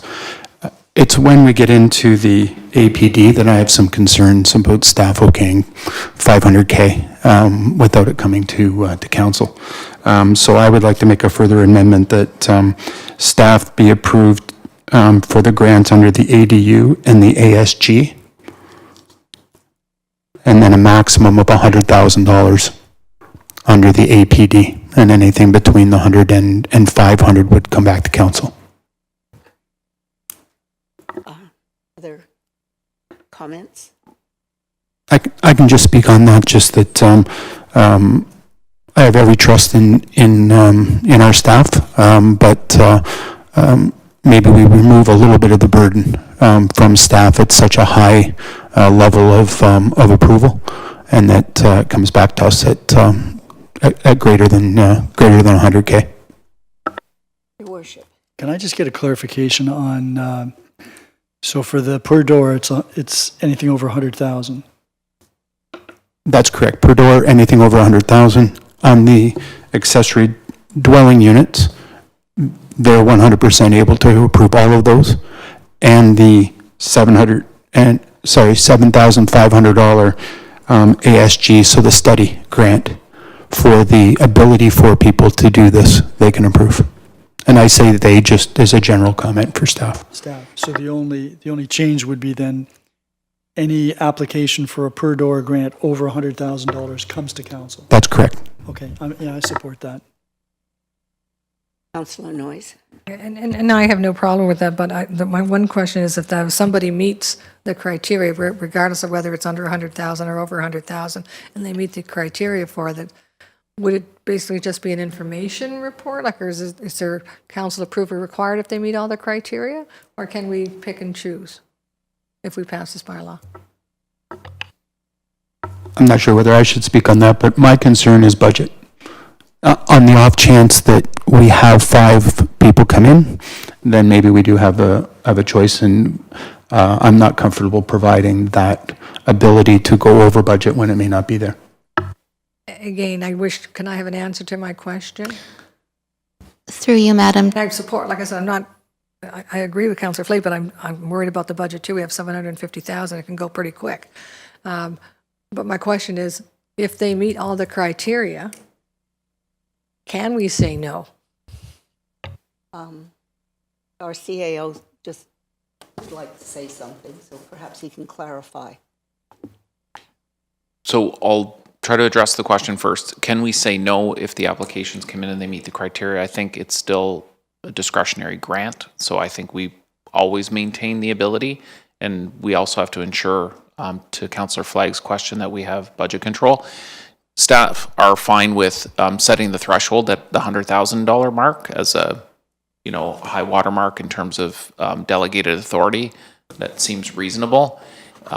In terms of budget and going forward, the process of going through the affordable housing component like under the CMHC regulations and other things, is relatively extensive. And so the number of applications that we might come in that have gone through that rigor of work and business case would take probably in excess of a year. So, you know, pre-consultations and other things, we would be aware of the number of projects likely coming through that would even hit the eligibility. And so that's another sort of control mechanism in terms of us budgeting and budget planning going forward.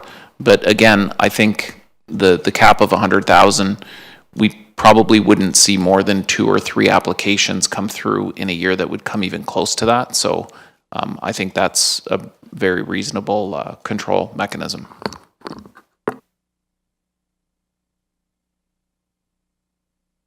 Any other comments? Pardon? Not on the amendment. Okay. So we vote on that. I thought we did. Okay. No, we haven't voted on it. We haven't. Okay, so I'll call the question then.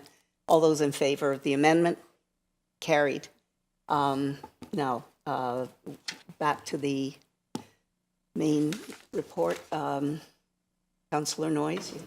This is a quick question, so it's yes or no. The Douglas Lions building that we're hoping that move forward, I know we've forgiven the development charges and stuff, and we paid for the archaeological study, et cetera. So I know we've put a lot of money into that. Would they be, could they avail themselves of this? Director Del Warria. Madam Chair, yes, they would be able to use this CIP funding, yes. So hearing that, I think there's 50 units going in? I don't know the number. So that would be, so let's say there's 50 units going into this and they're all going to be considered affordable. What would our discretionary grant or subsidy be for that? So the max would be $500,000 unless we were to pass something otherwise, but my understanding is that they've now secured the funding. So I don't know that we'll be receiving an application. They want to move forward with this. It would take months to process this.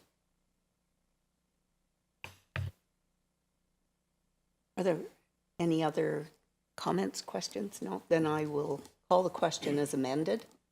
All in favor? Carried. Thank you very much. That being the end of and thank you very much, Ms. Antonio. That being the end of our delegations and reports, we come to new business inquiries. Are there any new business inquiries? There being none, we come to the business status report. Are there any questions about the business status report? There being none, I declare this meeting of the Planning and Development Services Committee closed and turn the chair back to you, Your Worship. You know, Councillor Christensen, I had great hope at the beginning of this meeting that we would be moving through these things much more expeditiously, but you've done a good job as usual.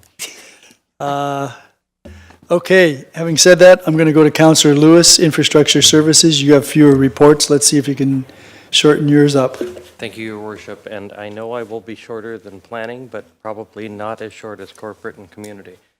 I call Infrastructure Services to order.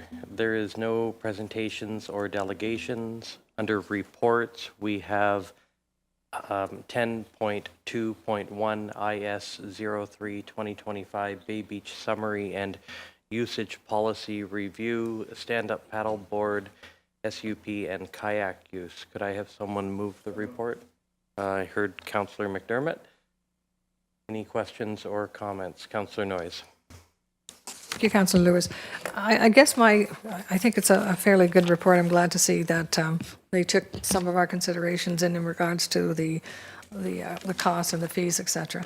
But about the paddle boats and the kayaks, okay, part of it's talking about a designated area where the kayaks I would imagine would go into the water, then past the public swim area. So if that's the case, I'm not quite sure why we would need to put a particular time on it, like a restriction of the time if they have to go through the designated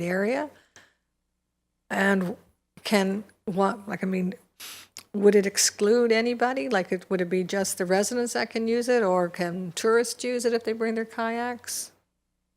Okay, thank you, Councillor Noyes. Mr. Frost, any comments? Through you, Chair, to Councillor Noyes. My understanding is that the main concern with the stand-up paddleboards and the kayaks during the peak times was the actual storage of the devices or boats, if you may, on the beach, taking up space from other beach goers. By having the designated launch area to access the water, there could be, quote, sort of pathway between the parking and the water to get your stand-up paddleboard or kayak to the water. So the idea of the designated times for use, I think, would be negated if there was a storage area for your SUP or your kayak, or if you had that way to get to and from the launch area to the parking lot or where you would store it. So I think it's either have the designated times where you can use those devices, or have a place or refuge to get those devices away from the beach during busy periods where people want to lay on the sand and enjoy the beach for the other uses. Thank you, Mr. Frost. Councillor Noyes? Thank you for that explanation. I'm not a paddle boater, and I'm not a kayaker, and I'm definitely not a windsurfer. And that's not on here anyway. It's an inside joke. But I'm not quite understanding, because I thought they were never allowed on the, like, to be stored on the sand. Like, you're going to paddle boat, you're going to kayak, you're bringing it in, you do your thing, you come back, you bring it, either you put it back on your car, you bring it home, you put it in the garage or something, but you never leave it on the beach. Thank you, Councillor Noyes. Mr. Frost? Through you, Chair. Per my understanding, that has been happening. However, people have been locating the device on the beach, which is cause for some of the concerns that were raised. Whether permitted or not, I believe experience was showing that that happened, thus causing the issue. So I think we found a solution here. Staff found a solution that helps alleviate those concerns and more formalize the process by having these areas and really trying to control the usage of the stand-up paddleboards and kayaks. And staff would continue to monitor the operation of the beach during those times to ensure that if someone is trying to store it on the beach during a busy time, they would be directed to move it off of the beach back to their car or a designated quote-unquote storage zone if we were to create that. And again, thank you for that. Okay, I'm missing something in here. I thought that the paddle boats and the kayaks were restricted to a particular time during the busy season, not busy season, but the busy time of the day. They're not supposed to be there at all. Am I wrong on that? Mr. Frost? Through you, Chair, I think that when interrelationship between the boats and the swimmers were causing issues in water, and people traveling to the water, launching quote unquote anywhere along the beach creates a lot of concern for that kind of conflict area. So we were looking at having those designated times when you could and when you could not use your SUP or your kayak. By having the designated launching area and separating those uses at the point where swimmers would be, we can then open up the time for usage without needing those restrictions. So it's kind of a mitigation of that conflict point, allowing more continued use throughout the peak periods and weekends for those who would like to partake in stand-up paddleboarding and kayaking, creating a more inclusive beach, if you may. Okay. If I can just try to clarify, and it might be the hour. So if there's a designated area where the paddle boats and kayaks can be launched, that's done. Let's say that's etched in sand, no pun intended. Mr. Frost? That's done. We will no longer have, you can only do it between this time and that time, or we're going to have, yes, this is a designated area. I agree, you have to have a designated, I don't care what time of the day. You need a designated area to launch it. But if you're going to have that designated launch area, do you still need the time restrictions? Mr. Frost? Through you, Chair, I do not believe we would need the designated time restrictions because we've removed the conflict by having that launching area. Okay, that I would agree with, but I'm not sure that's how it's written. Thank you. Your Worship. So now I'm quite confused because under the alternatives, it says one of the alternatives to create designated launch areas. Staff doesn't recommend that because it would require the need for extra signs, rules, and staff enforcement. My understanding is that there's simply specific times when you can utilize the beach with your paddle board or your stand-up kayak. And those are outlined in the second paragraph of the recommendations. Mr. Frost, any comments? We can have staff just review the recommendations if directed by council to make sure we're crystal clear in the usage and how that would be outlined. If my understanding is incorrect, I apologize for that, and we can take it back if that's council's direction to clarify. I don't want to take it back. I want to deal with this. My understanding is if you got a paddleboard or stand-up paddleboard or a kayak, you can go anytime during Monday to Thursday, unless it's a holiday, and Friday to Sunday and a holiday before 11 o'clock or after 7 o'clock. My understanding too. Mr. Frost? In the alternatives, maybe I was describing the alternative where you could have the designated areas Right. versus the times. Council can direct us to go with any of the alternatives presented. If it is the times, then yes, there would be restrictions. Yeah, no, so I'm good. I'm good with the recommendations, and I'm good with staff continuing to monitor what's happening so that if there are further changes to be made, we can be advised of those. Otherwise, I'm fine with the report. But as I said, this indicates there are no designated launch areas. Correct. Okay, thank you. Any other questions? Councillor Noyes?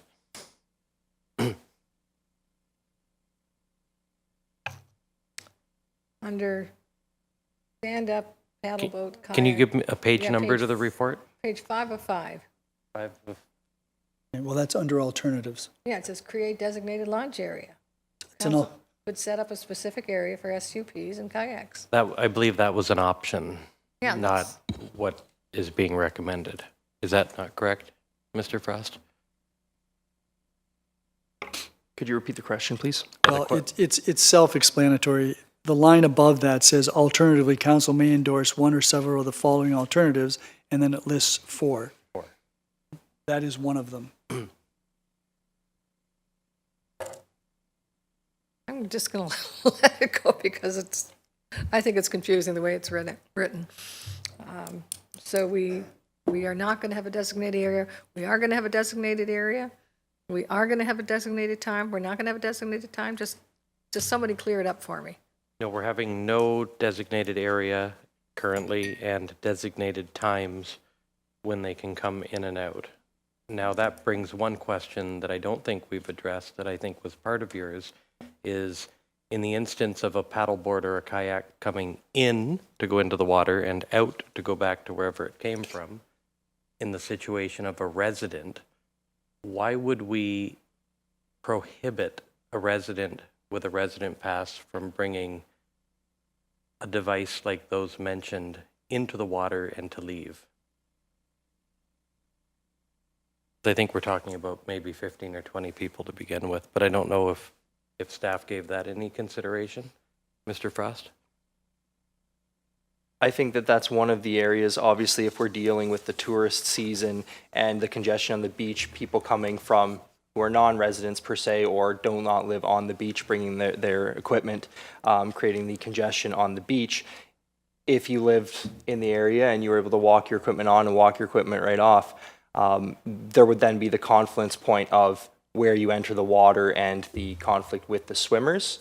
It is something that I think in the alternatives we have addressed ways to allow that flexibility and give council that option to pick which of the alternatives they would like, which one or many to employ.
Well, how would you, I mean, how would you manage that?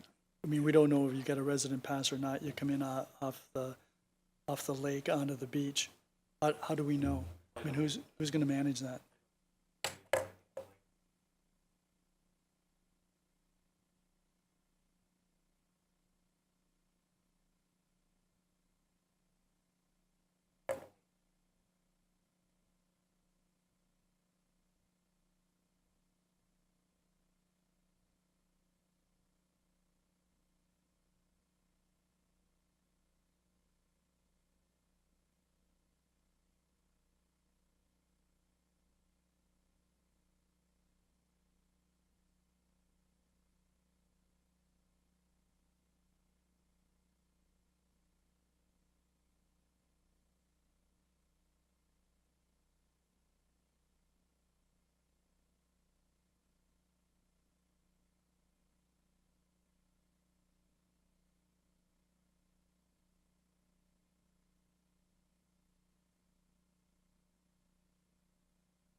And I would say we do have time, like this is February, if this were to come back, but my thoughts are this still needs a bit of, I like where it's going, but I think it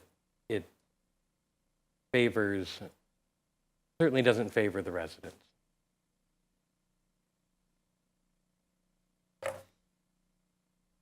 And I'm not going to offer more comments because I shouldn't be commenting as chair. So if there's no more discussion, then I guess we should vote. Sorry, Councillor Noyes? I have a question. It's more of a comment in regards to the, that now we're going to have a cooling place and a privacy for the staff, and I think that's very much needed. And I'm glad to see that in there. And the other question I have, I guess, is that there was I think it was a suggestion, but I don't think there's any follow through with this, which I also agree with, is that the residents get some priority on peak days and particular areas where the residents of Fort Erie can come here, but if you're not a resident, you go, there's your beach. I don't particularly agree with that. Any other questions or comments, amendments or suggestions or otherwise?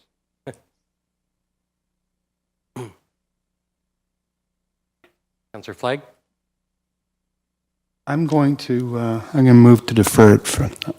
I just think that there's enough hesitation around the horseshoe that may be the best idea. It is February, and I'll give Mr. Frost enough time to come back after consultation and with a good definitive suggestion that is the best for all concerned.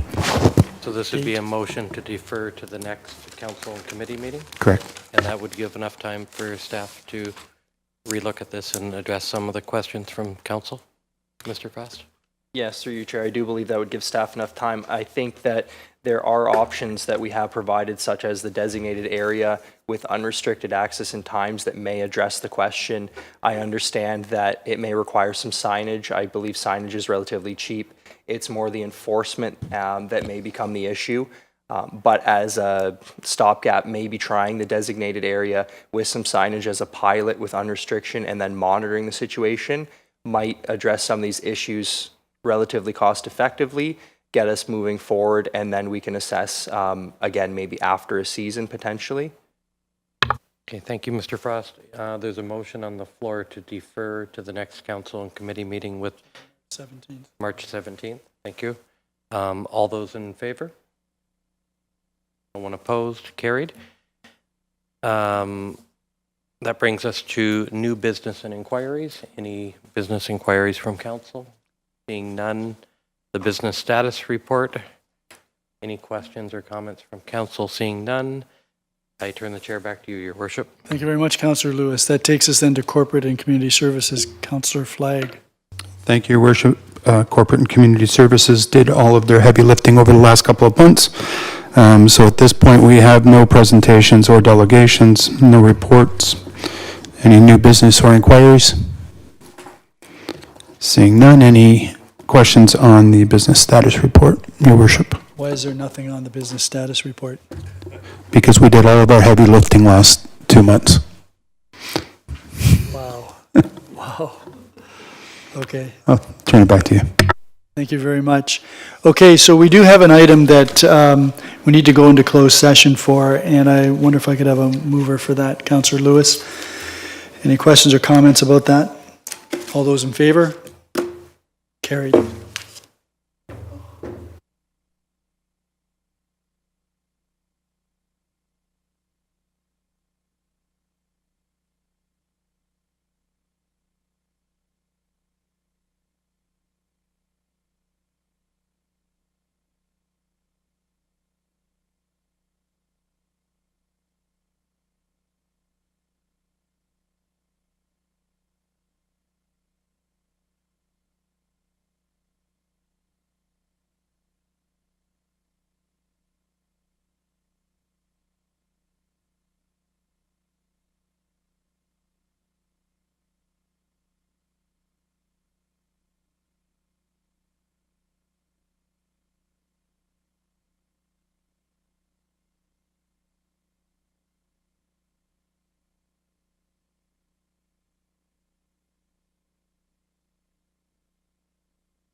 Back in the council chambers after the closed session, and Councillor Lewis, you have the resolution for us to rise and reconvene. Thank you, Your Worship. Moved by myself, the council does now rise and reconvene from closed session at 9:53 p.m. with report 12.1, that council defers the closed meeting minutes of January 27th to the regular council meeting on February 24th, and 12.2, that council approves the recommendations in report COS 01-2025, funding request for ophthalmology equipment, and direct staff to proceed as directed in closed session. Any questions or comments? All those in favor? I should note that Councillor Noyes had declared a conflict with respect to item 12.2 and left the closed session room. All those in favor? Unopposed? That is carried. That takes us to scheduling of meetings. Any meetings that anyone wishes to announce? Councillor Lewis. One, the Crystal Beach Business Improvement Association meeting on Wednesday at 6 p.m. at the Crystal Ridge Library. It's February 12th. Correct. Any other meetings? Councillor Christensen. February the 18th at the Fort Erie Public Library meets at the Centennial Branch at 4:30 p.m. Anyone else? If not, Councillor McDermott, how do you feel about taking Councillor Dubanow's role this evening in his absence? Nobody can do that, sir. You know that, and I know it. And why you're trusting me with it is beyond me, because I never listened to Nick at the end of the night, so it's all good. So it's pretty straightforward, and it's on, actually, Councillor, or the clerk had designated Councillor Flagg, but I'm going with Councillor McDermott. Okay, but do I need a seconder? Nope, it's, Okay. Moved by myself, I would like to move this council committee meeting, call it adjourned at 9:55 p.m. to reconvene on February 24th at regular council meeting. any questions or comments? All those in favor? That is carried. Reasonably